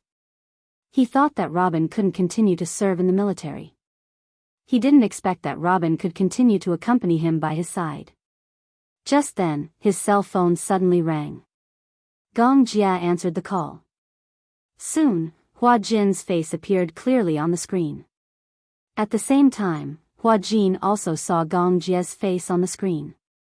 For some reason, Hua Jin saw a smile on Gong Jia's face. It was rare for him to see him smiling so happily. Usually, he had a cold face and an indifferent expression on his face. It was rare to see him smile so innocently like a child. Upon seeing Hua Jin, the smile on Gong Jia's face disappeared and he cleared his throat awkwardly. "What? What's the matter? Hua Jin was speechless. Could it be that his face dampened her mood? For some reason, Hua Jin was a little. Are you free? Gong Jia thought about it for a while. He did not seem to have much free time recently. His schedule was packed. What's wrong? What's the matter? Natalia misses you. He kept asking me, when are you coming back? Give her the phone. Okay. Hua Jin passed the cell phone to Natalia. Natalia held the cell phone and saw Gong Jia's face. She immediately smiled. Daddy, are you busy? She looked at him eagerly. Although she was smiling, the anticipation in her eyes made Gong Jia unable to say that he was busy. Daddy, do you miss me? Natalia asked again. Gong Jia raised his eyebrows and leaned closer to the screen. What do you think? Chapter 42. How do you know that I don't miss you? If you miss me, you will definitely rush back to see me. Natalia pouted, looking aggrieved. When Gong Jia heard this, he couldn't bear to see her like this. He ran his fingers lightly across the screen as if he wanted to touch her face. Daddy will go back to spend some time with you, okay? Natalia was still not satisfied with this answer. She asked, when will you be back? In a few days. Then, in a few days? Gong Jia frowned slightly. He didn't know what to do next, so he couldn't give her an answer immediately. However, if he gave her a half-hearted answer and didn't call her back after agreeing on a time, Natalia would be very disappointed in him and think that he didn't keep his word. Therefore, he had to be very careful when answering this question. Thus, Gong Jia replied, Daddy will call you back tomorrow, okay? Daddy will arrange some work and go back to see you when I have time. If Daddy is really busy, you don't have to come back to see me. Natalia was a little embarrassed. She could tell that Gong Jia was really busy. Although she missed him, she couldn't force him. Natalia was very sensible, well-behaved, and considerate. She didn't like to force people. Seeing this, Gong Jia's heart softened even more. Good girl. I promise to make time to go back to see you, so I will definitely do it. However, I don't know what to do next. Why don't you pass the phone to Uncle? I will tell him something. Okay. Natalia reluctantly passed the phone to Hua Jin. Hua Jin took the phone and walked to the side. Before Gong Jia could speak, he lowered his voice and said to him, Did Alice tell you? What did she say? It's about Natalia. Natalia?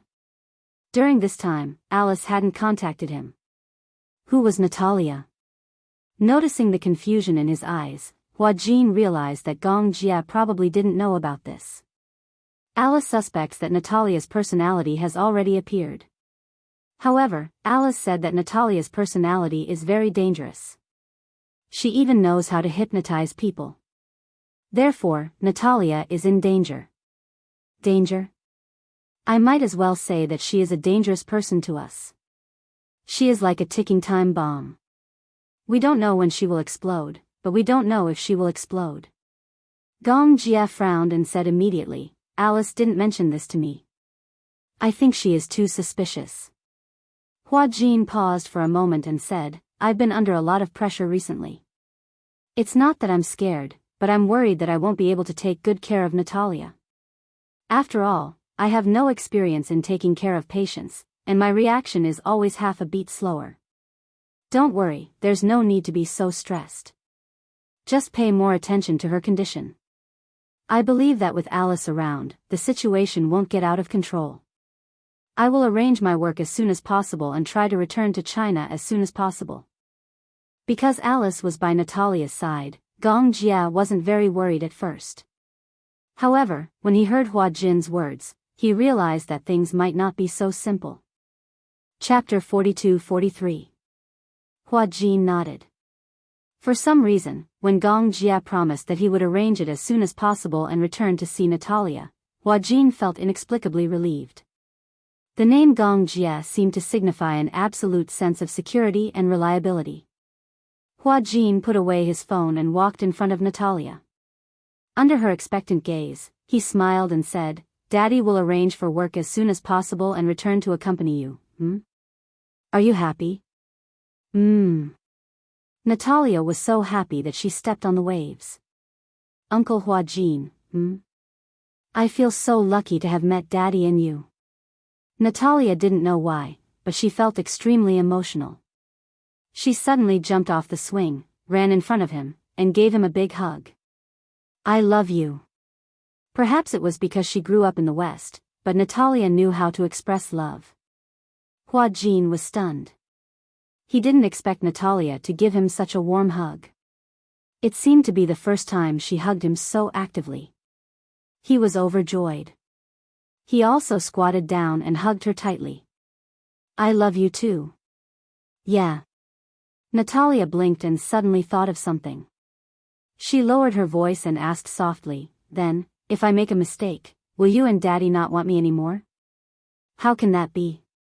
Hua Jin didn't think much of it. Who doesn't make mistakes? No one is a saint and will never make mistakes. How can we abandon you just because you make a mistake? Natalia's eyes couldn't help but turn red when she heard that. Hua Jin suddenly realized why she asked that. She had lived in an environment with too many uncertain factors since she was young. It wasn't an exaggeration to say that she was homeless. Strictly speaking, Natalia didn't have any real family.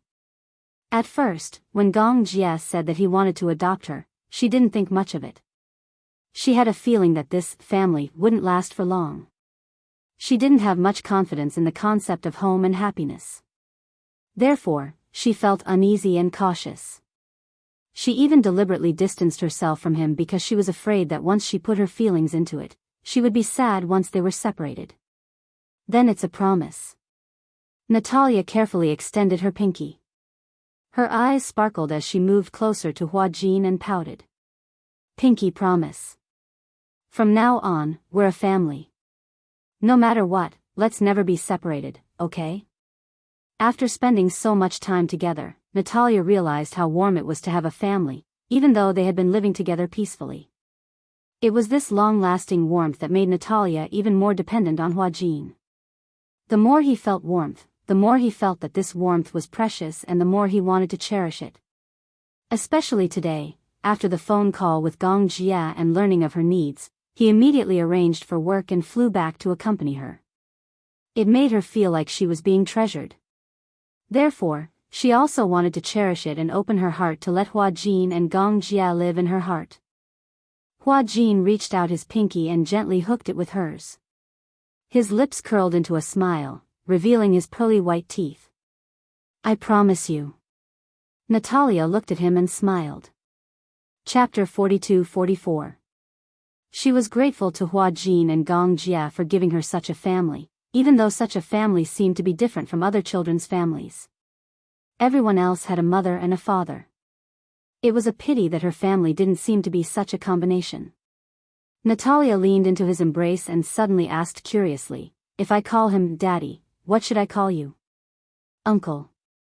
Hua Jin raised his eyebrows. "Isn't that what you've always called me?" "But I want a mommy too." As Natalia said that, she suddenly smiled mischievously. She sized up Hua Jin and said sweetly, "How about I call you Mommy?" "No." Hua Jin said awkwardly, "I'm a man. How can I call a man Mommy?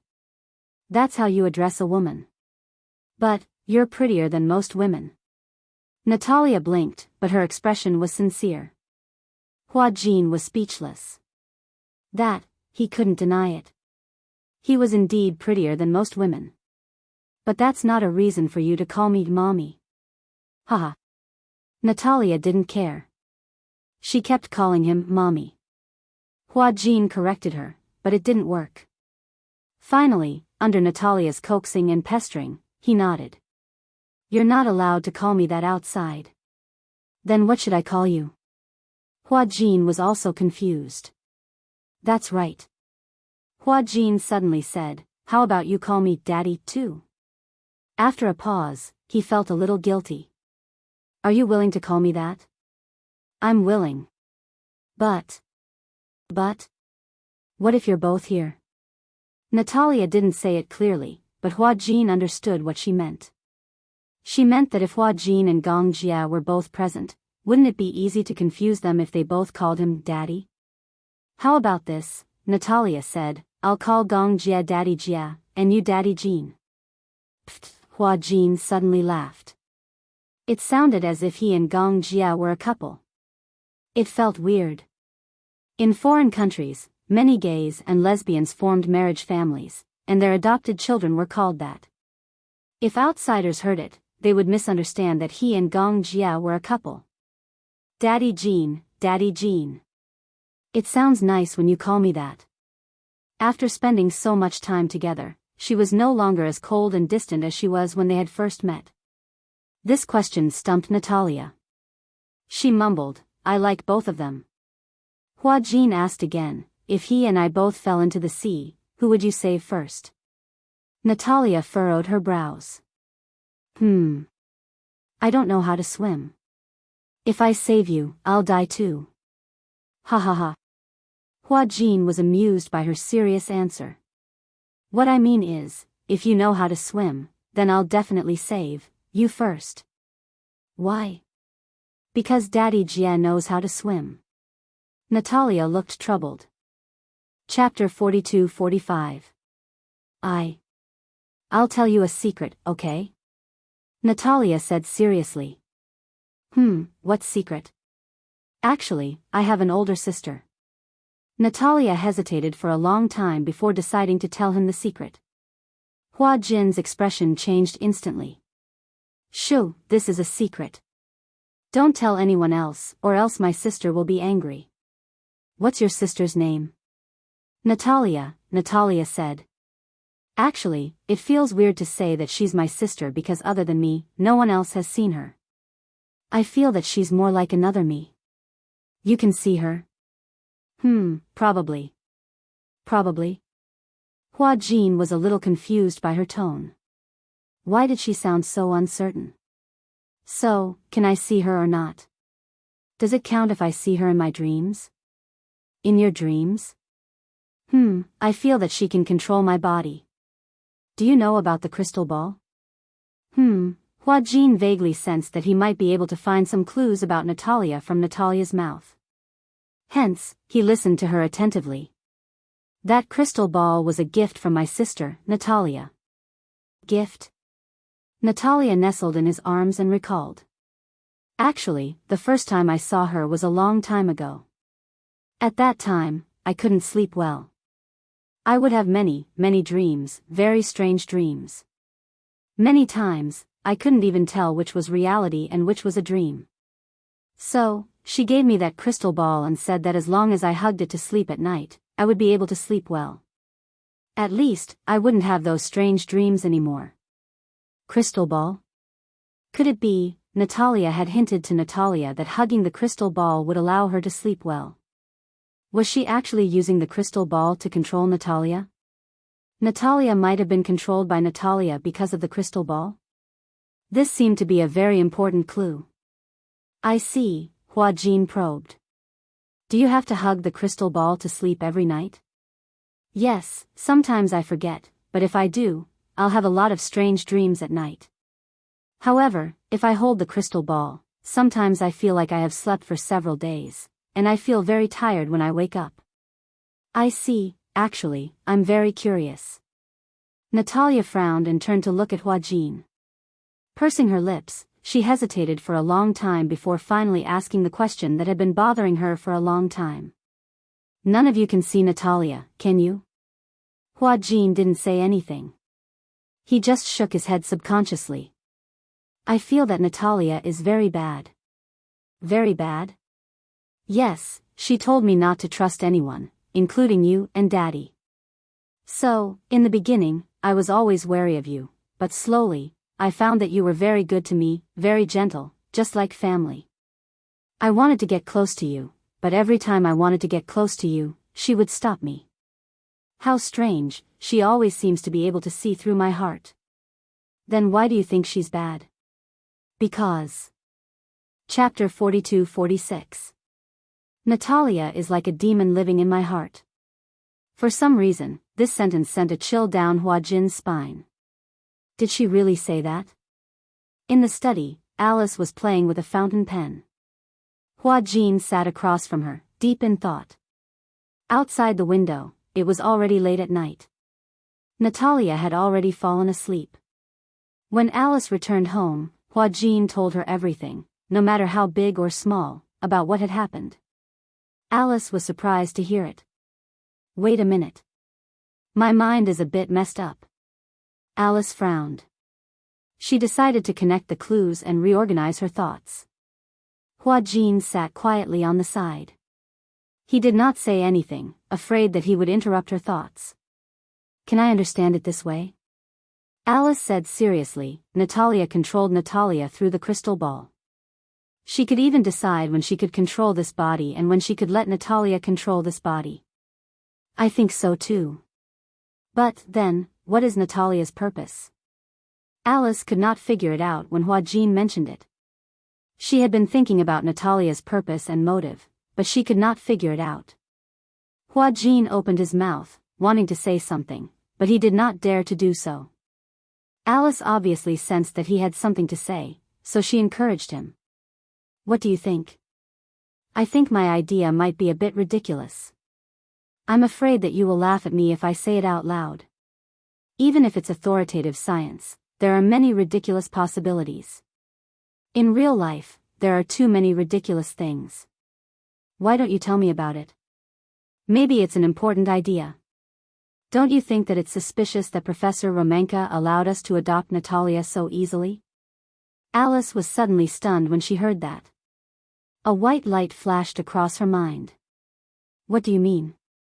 Since Professor Romanka created Natalia, does he have the ability to control this personality? Perhaps, in terms of relationship, Natalia regards him as her father, or perhaps, as her master. Alice frowned and her eyes suddenly flashed with a sharp light. That's the main point. Then, since there is such a possibility, can Natalia's motive be considered as Romanka's, that he was the one who ordered Natalia to do all this? It's not impossible. Alice rubbed her temples. Hua Jin's words had undoubtedly opened up her mind. Then, encouraged, Hua Jin finally voiced his doubts bravely. What's Professor Romanka's motive for creating Natarisa? You should know better than I do. Before this, I've looked into his academic research and spent some effort, but I also learned that Professor Romanka has always wanted to create a personality society to achieve the goal of controlling people with multiple personalities. Alice pondered for a moment and suddenly said, Professor Romanka's so-called personality society is to create a personality to take on the role of the Reaper. Reaper? Alice said in a low voice. Yes. This Reaper has the status of a leader recognized by all the personalities, and has enough authority to control the life and death of all the personalities. Chapter 42-47. How is that possible? Hua Jin, on the other hand, was in disbelief. Don't tell me that even the main personality of a Reaper can be completely controlled?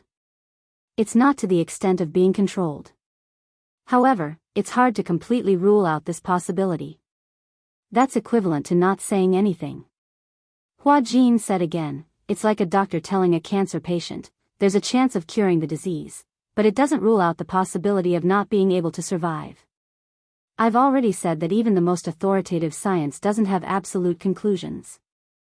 In fact, there are still many things in this world that humans haven't explored and understood. The so-called science itself is a known and verified answer. Alice emphasized and said, however, what we've learned from Professor Romanka's conclusion is that the Reaper's ruling power is very terrifying. Hua Jin suddenly became a little worried.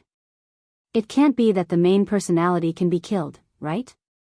After a pause, Hua Jin said again, I remember someone said before that the position of the main personality is absolutely not allowed to be challenged. The main personality won't be controlled, let alone killed. Yes, that's it. Alice frowned and suddenly said, but that's only in theory. For example, after many experiments, through electric shocks, and even through many similar experiments, there's a possibility that the other personalities will disappear. There's a more mysterious saying that these personalities are all driven to the land of exile. However, the world of dual personality and multiple personality is very complicated. After all, this kind of symptom is not like a fracture that can be determined through X-rays. It's very difficult for the outside world to find out what the world of these patients is like. You can't enter their mental world, so you can't find out what kind of earth-shaking changes are happening in their bodies. Then, you mean, Professor Romanka and I came up with the idea that the sanctioner couldn't kill the first personality, but in the illusion, the first personality was killed by the sanctioner in the dream. What if the sanctioner knew that he was already dead? The death of self-awareness is like a person in a vegetative state. He thinks he's awake, but he's actually still alive. He's just in a deep sleep, but he doesn't have the consciousness to wake up.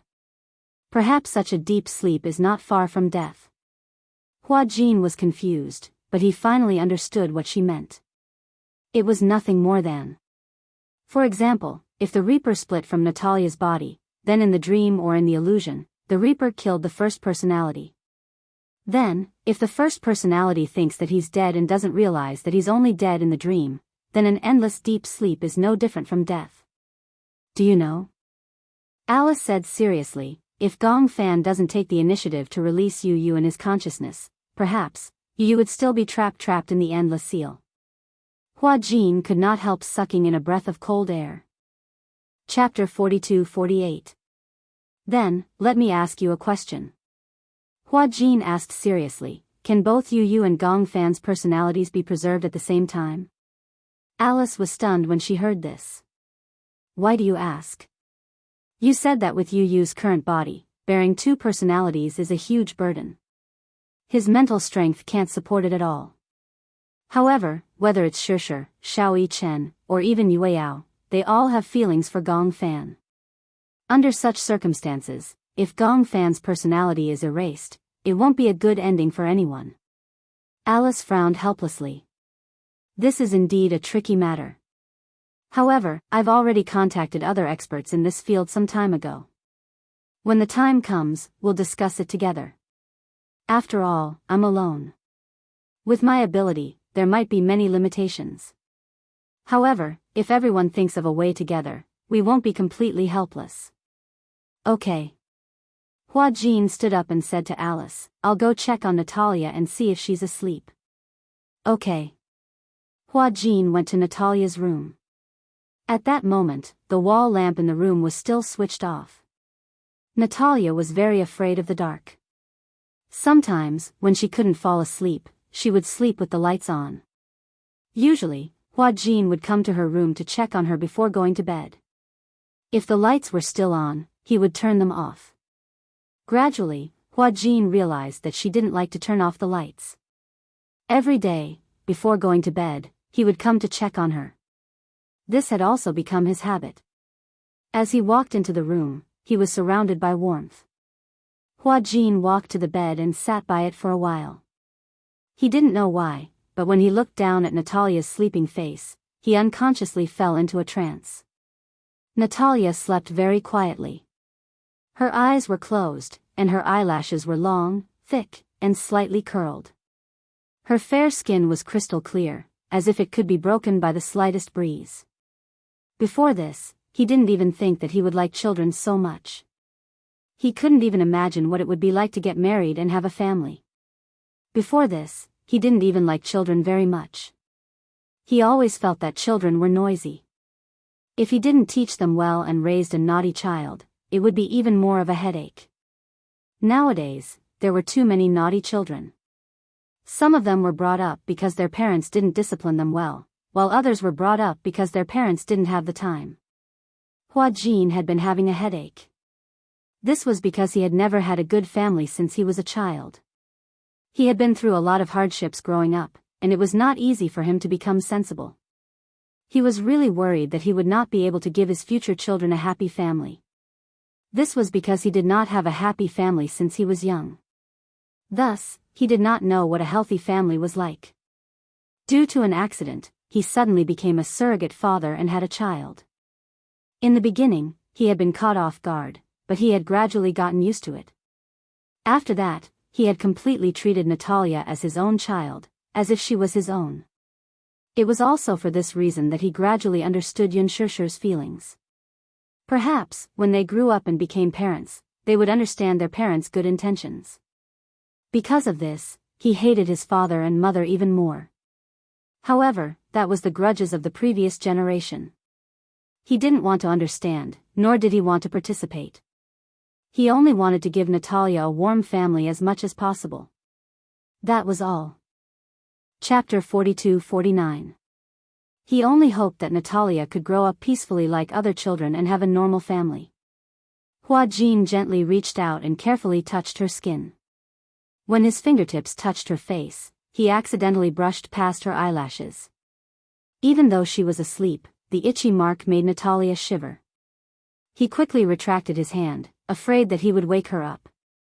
After making sure that she was fast asleep again, he smiled, lowered his head, and gently pecked her on the forehead. Then, he got up, turned off the lights, and quietly walked out. On the bed, Natalia felt as if she was dreaming and felt the warm goodnight kiss. She couldn't help but curl her lips into a half-smile. At night, Gong Fan lay in bed and couldn't fall asleep for a long time. He didn't know why, but he was a little anxious. He looked at the time and saw that it was already very late. He was also very tired, but he didn't dare to sleep. He was afraid that if he fell asleep, he wouldn't be able to wake up again. His anxiety made him even less sleepy. Thus, after a few rounds of tossing and turning, he felt much more refreshed. He sat up a little and leaned against the bed. He turned to look at Xiao Yichen and saw that he was already breathing evenly. It was obvious that he was dreaming. Gong Fan let out a soft sigh and got out of bed. He shuffled his slippers and put on a jacket. When he passed by the study table, he saw Xiao Yichen's earphones and iPod on the table and picked them up. He put on the earphones, walked to the balcony, and turned on the music. The music was paused halfway, so when he pressed the play button, the music started to play. Looking back, you haven't gone far, Yi's gaze will never change. Gong Fan was stunned. He didn't expect Xiao Yichen to listen to such sad music. The music was alright, but the singing was sad and the lyrics were sad. It couldn't help but stir up one's emotions.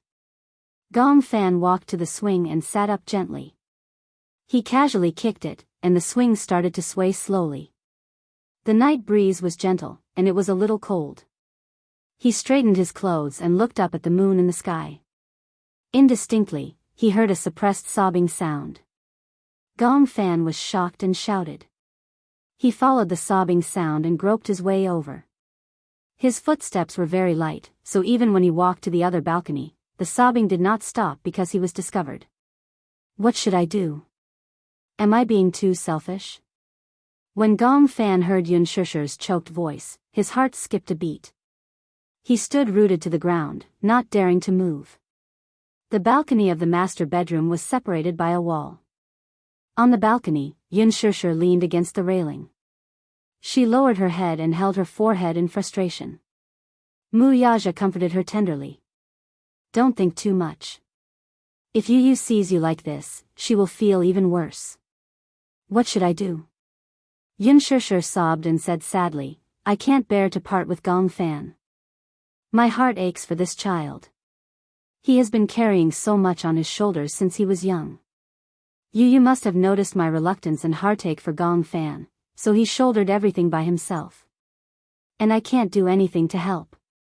Because of my selfishness, even though he is in so much pain, he can't bear to make a choice. He is worried that if he loses Gong Fan, I will be sad. Chapter 42-50. She knew that she was the one who couldn't bear to part with Gong Fan.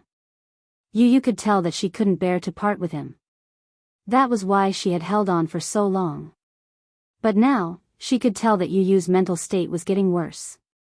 Nightmares were endless. Nightmares destroyed one's willpower. Yu insisted that he was fine. She didn't even say a word of comfort.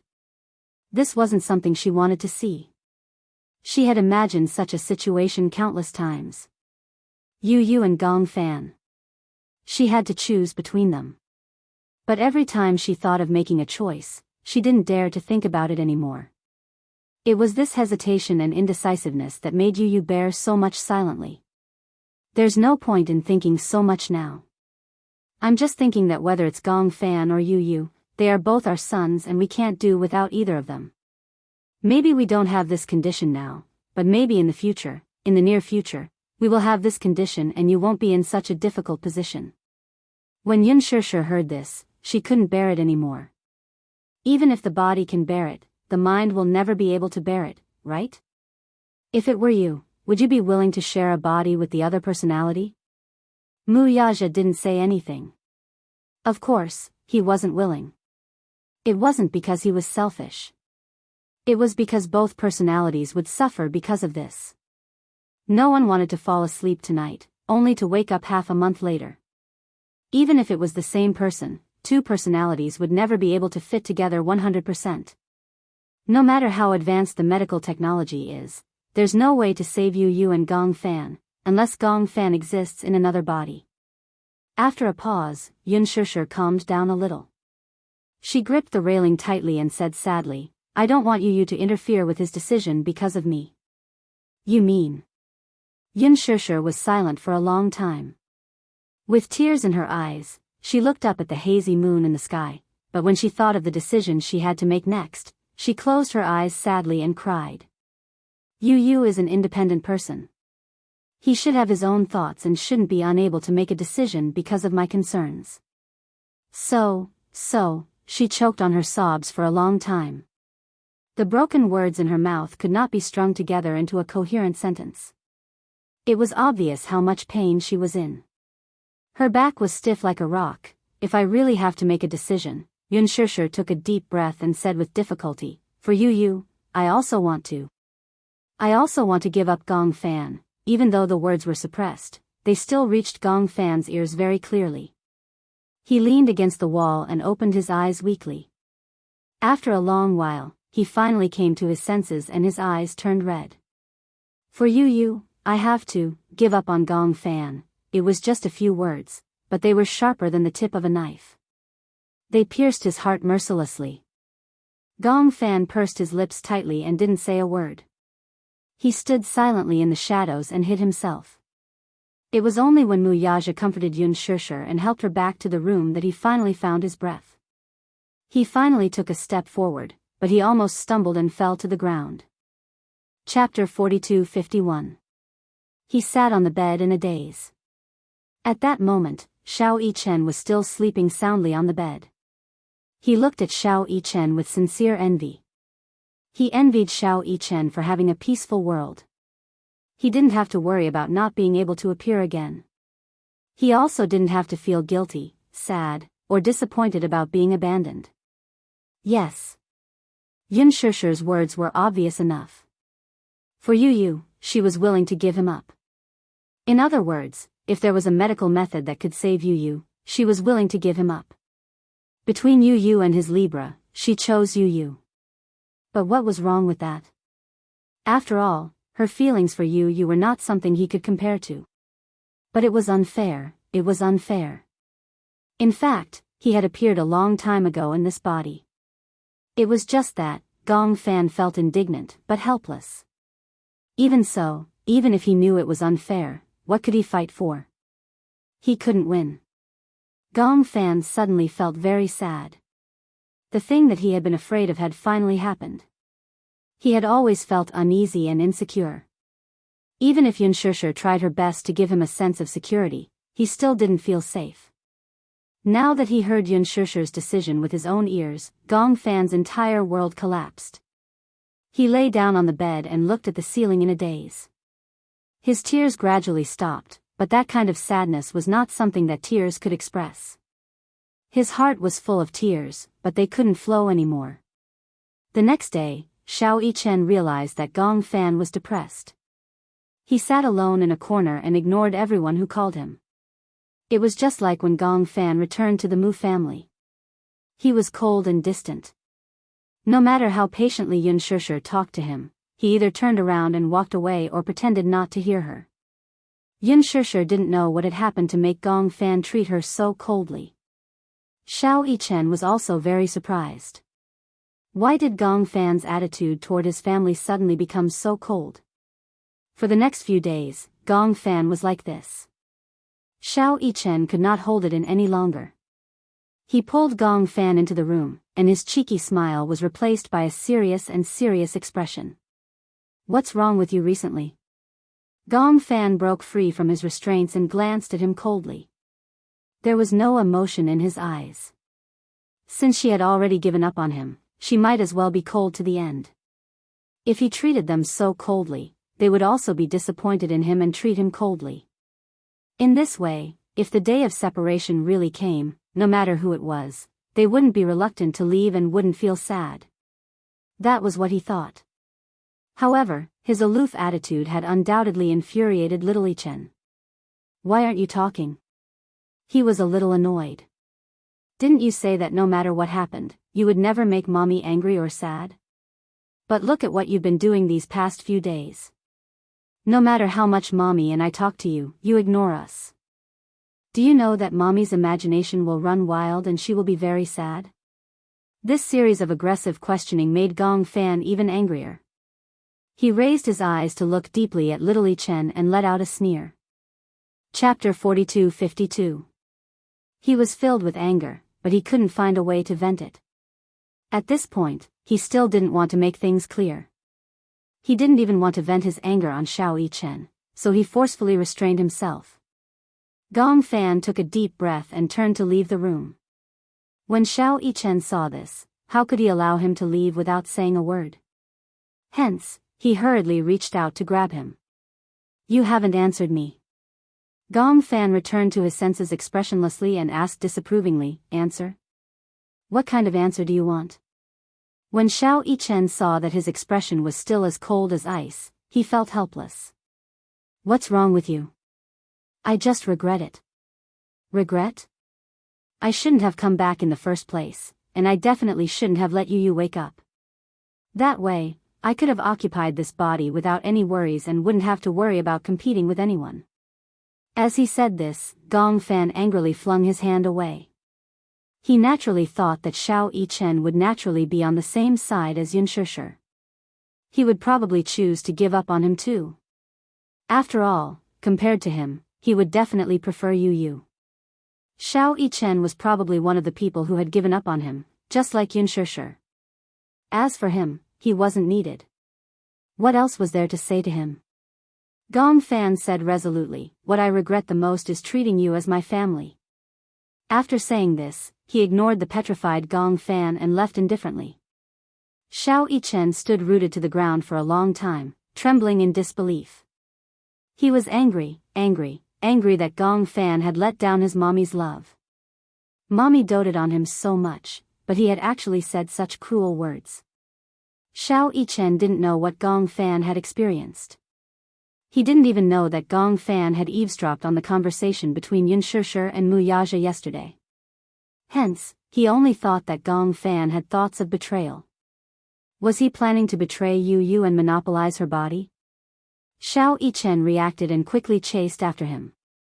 Before Gong Fan could go far, he rushed forward and grabbed his wrist.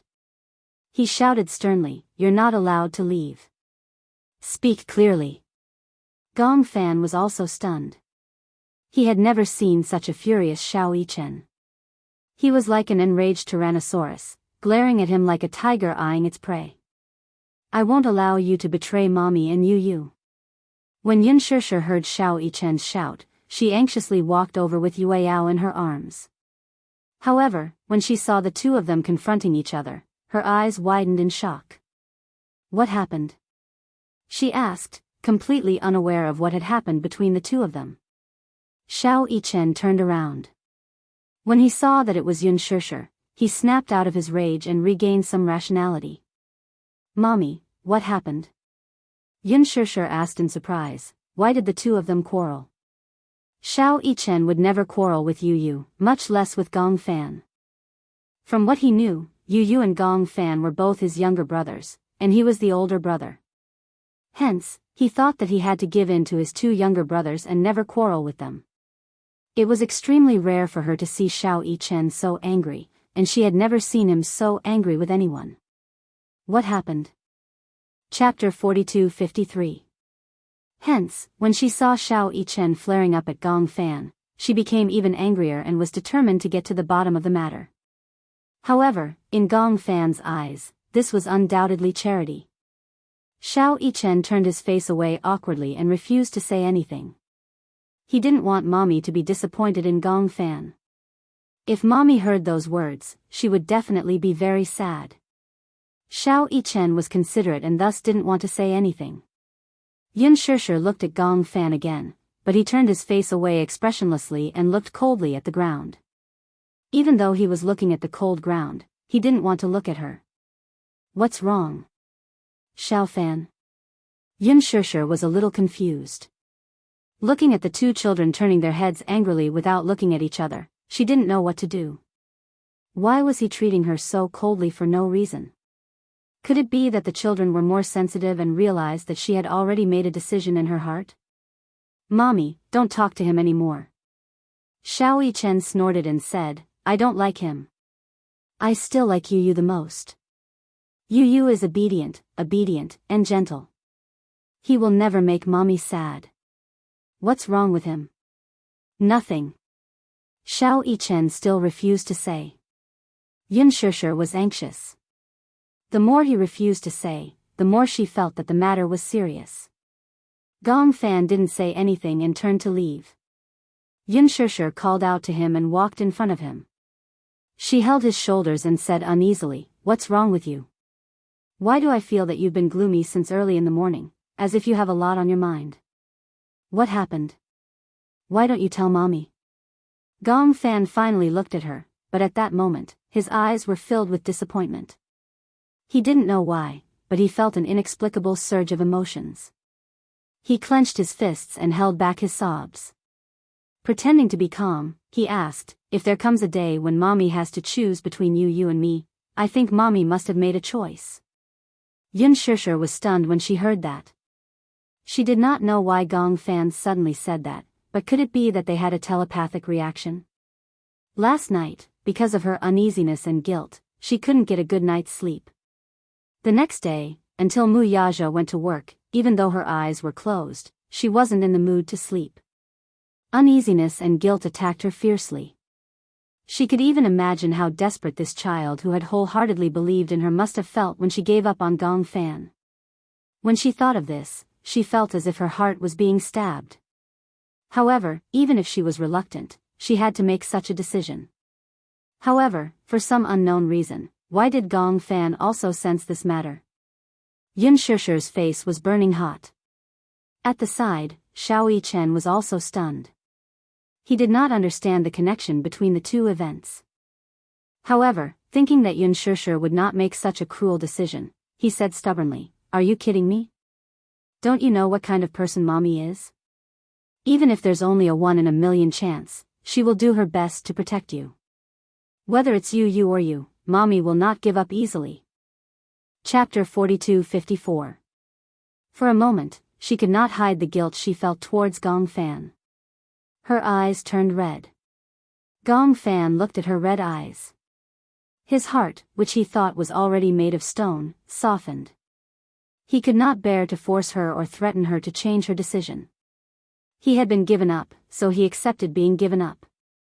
In the past, he had sworn that no matter what decision Yun Shishir made, he would always trust her and protect her. Therefore, Gong Fan could not bear to blame her.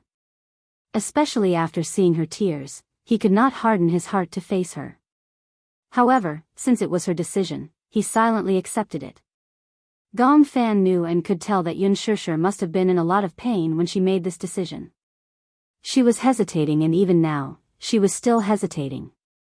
He did not want to beg her to make a new decision because of this. After all, if this went on, he would feel tired and so would the others. Since it was so torturous, it was better to let go and give up. Everyone would be free and easy, and it would be much easier. Gong Fan knew that if that day really came, Yun Shishir would definitely be overwhelmed by guilt. He curled his lips and a layer of ice suddenly appeared in his eyes. Xiao Yichen is right. Gong Fan looked at Yun Shishir coldly. I am indeed cold and heartless.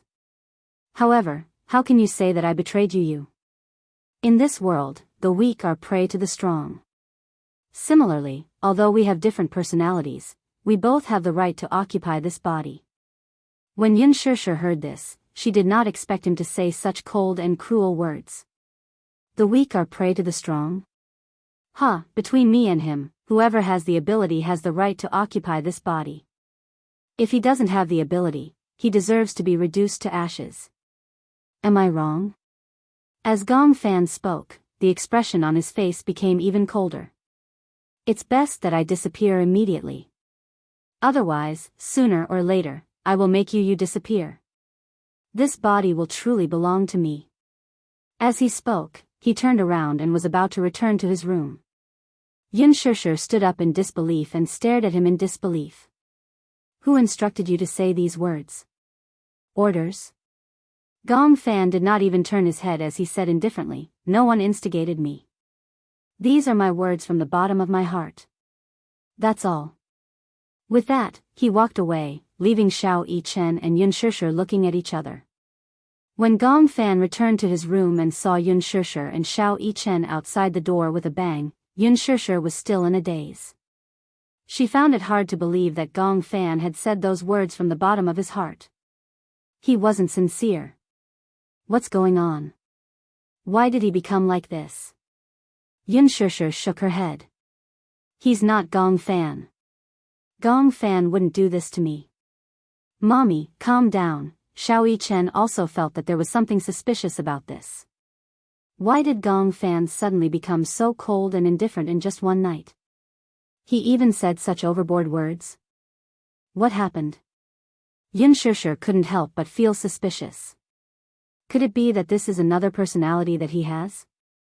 Otherwise, why would Gong Fan say such heartless words? Gong Fan has always been like this.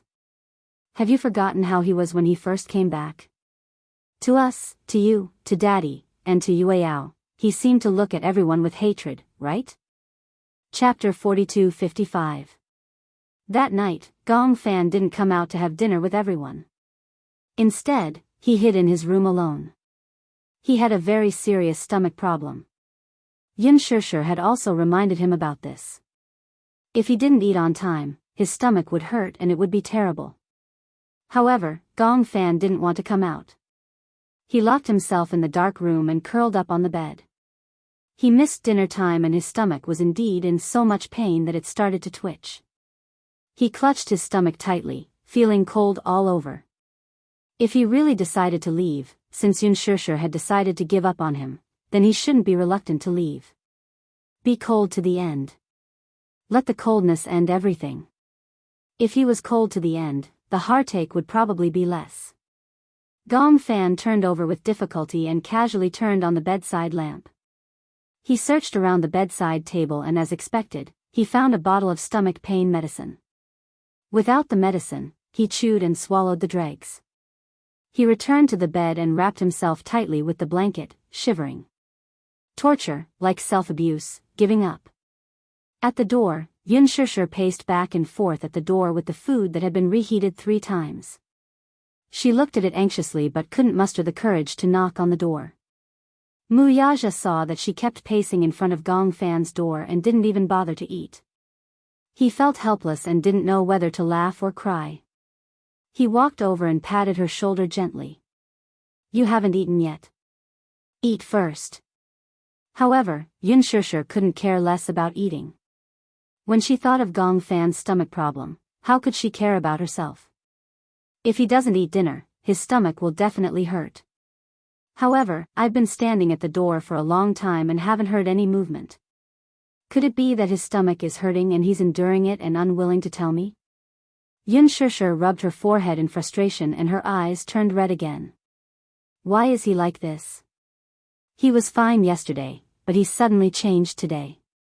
I was caught off guard. As she said this, she tried to knock on the door again and said gently, Are you there? Gong Fan, come out and eat, okay? Mommy made your favorite century egg and lean meat porridge. If you don't have an appetite, eat a little to fill your stomach. After a while, there was still no response from the other side of the door. Yun Shusher bit her lip, her heart aching.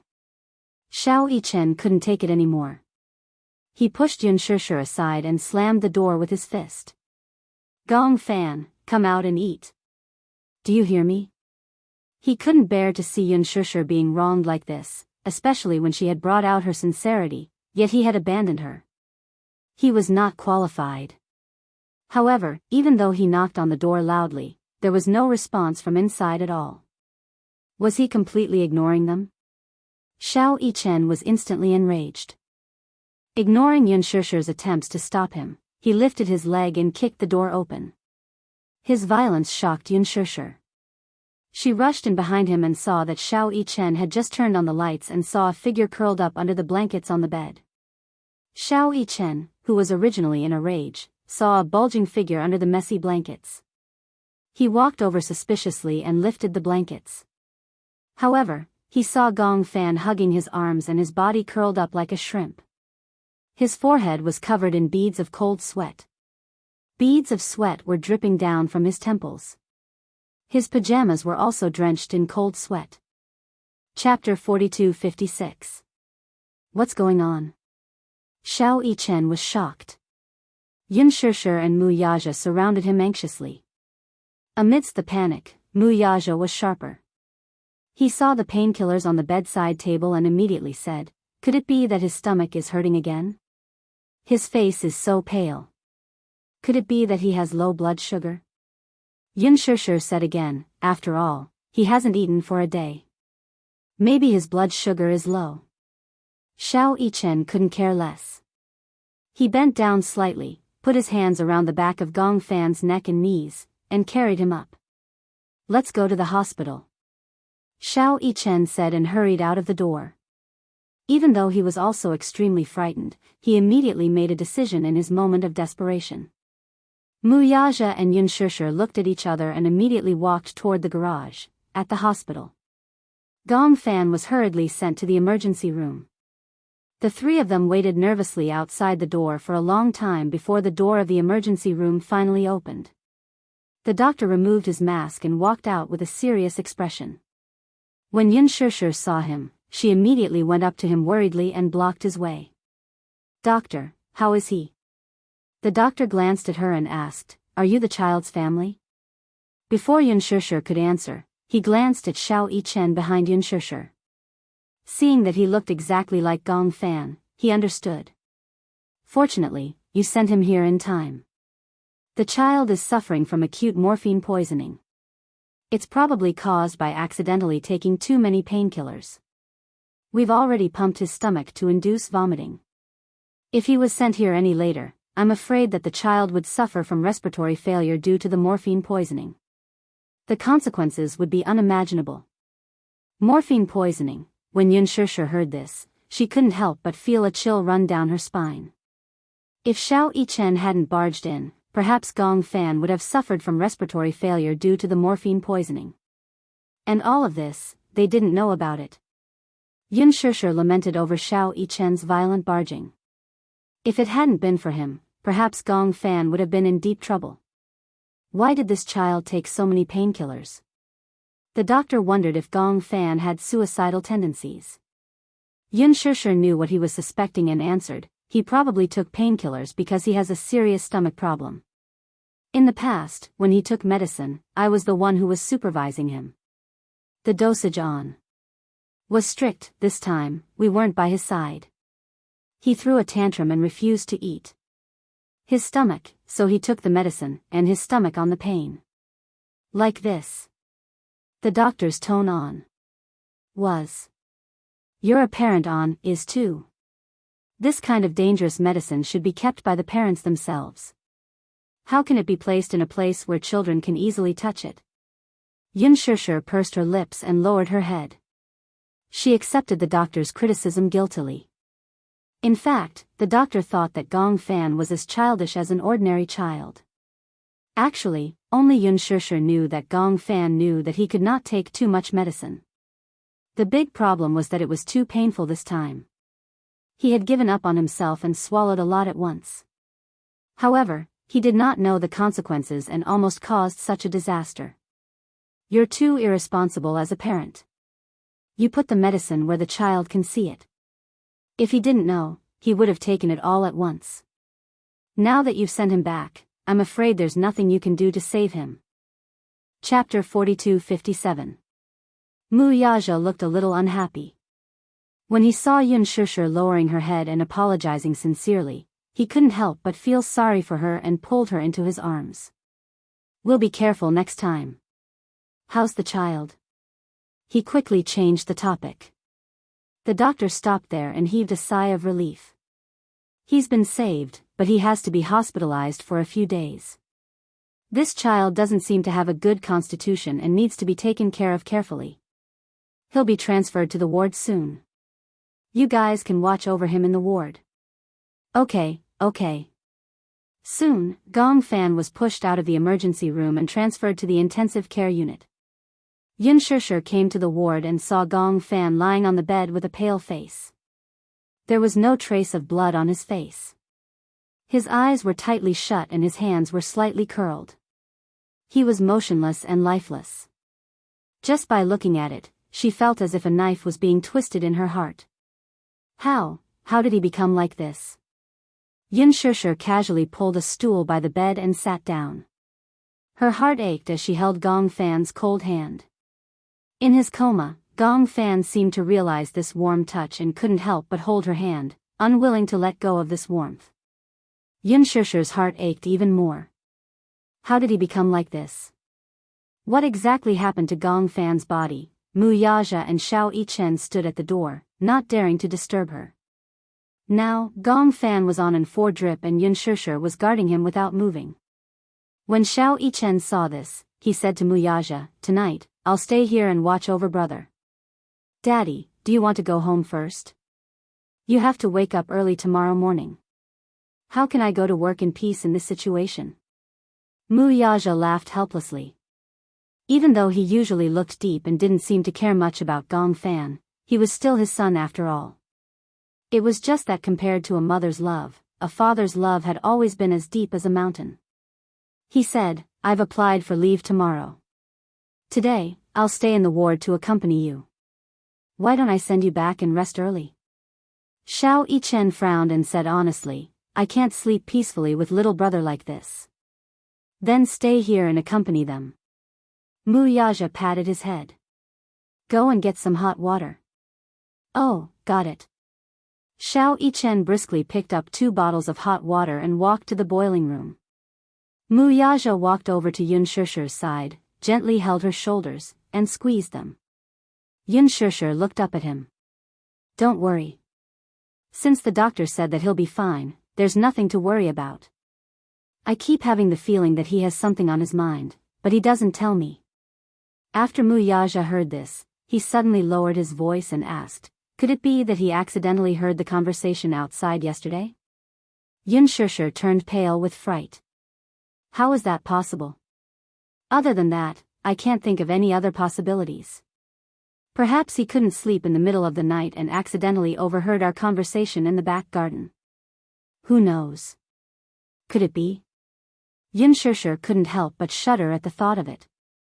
If Gong Fan heard this, then, he would definitely be bitterly disappointed. If he were in Gong Fan's shoes and heard that he had been abandoned, he would feel especially upset. If that was really the case, she wouldn't be surprised by Gong Fan's abnormal behavior today.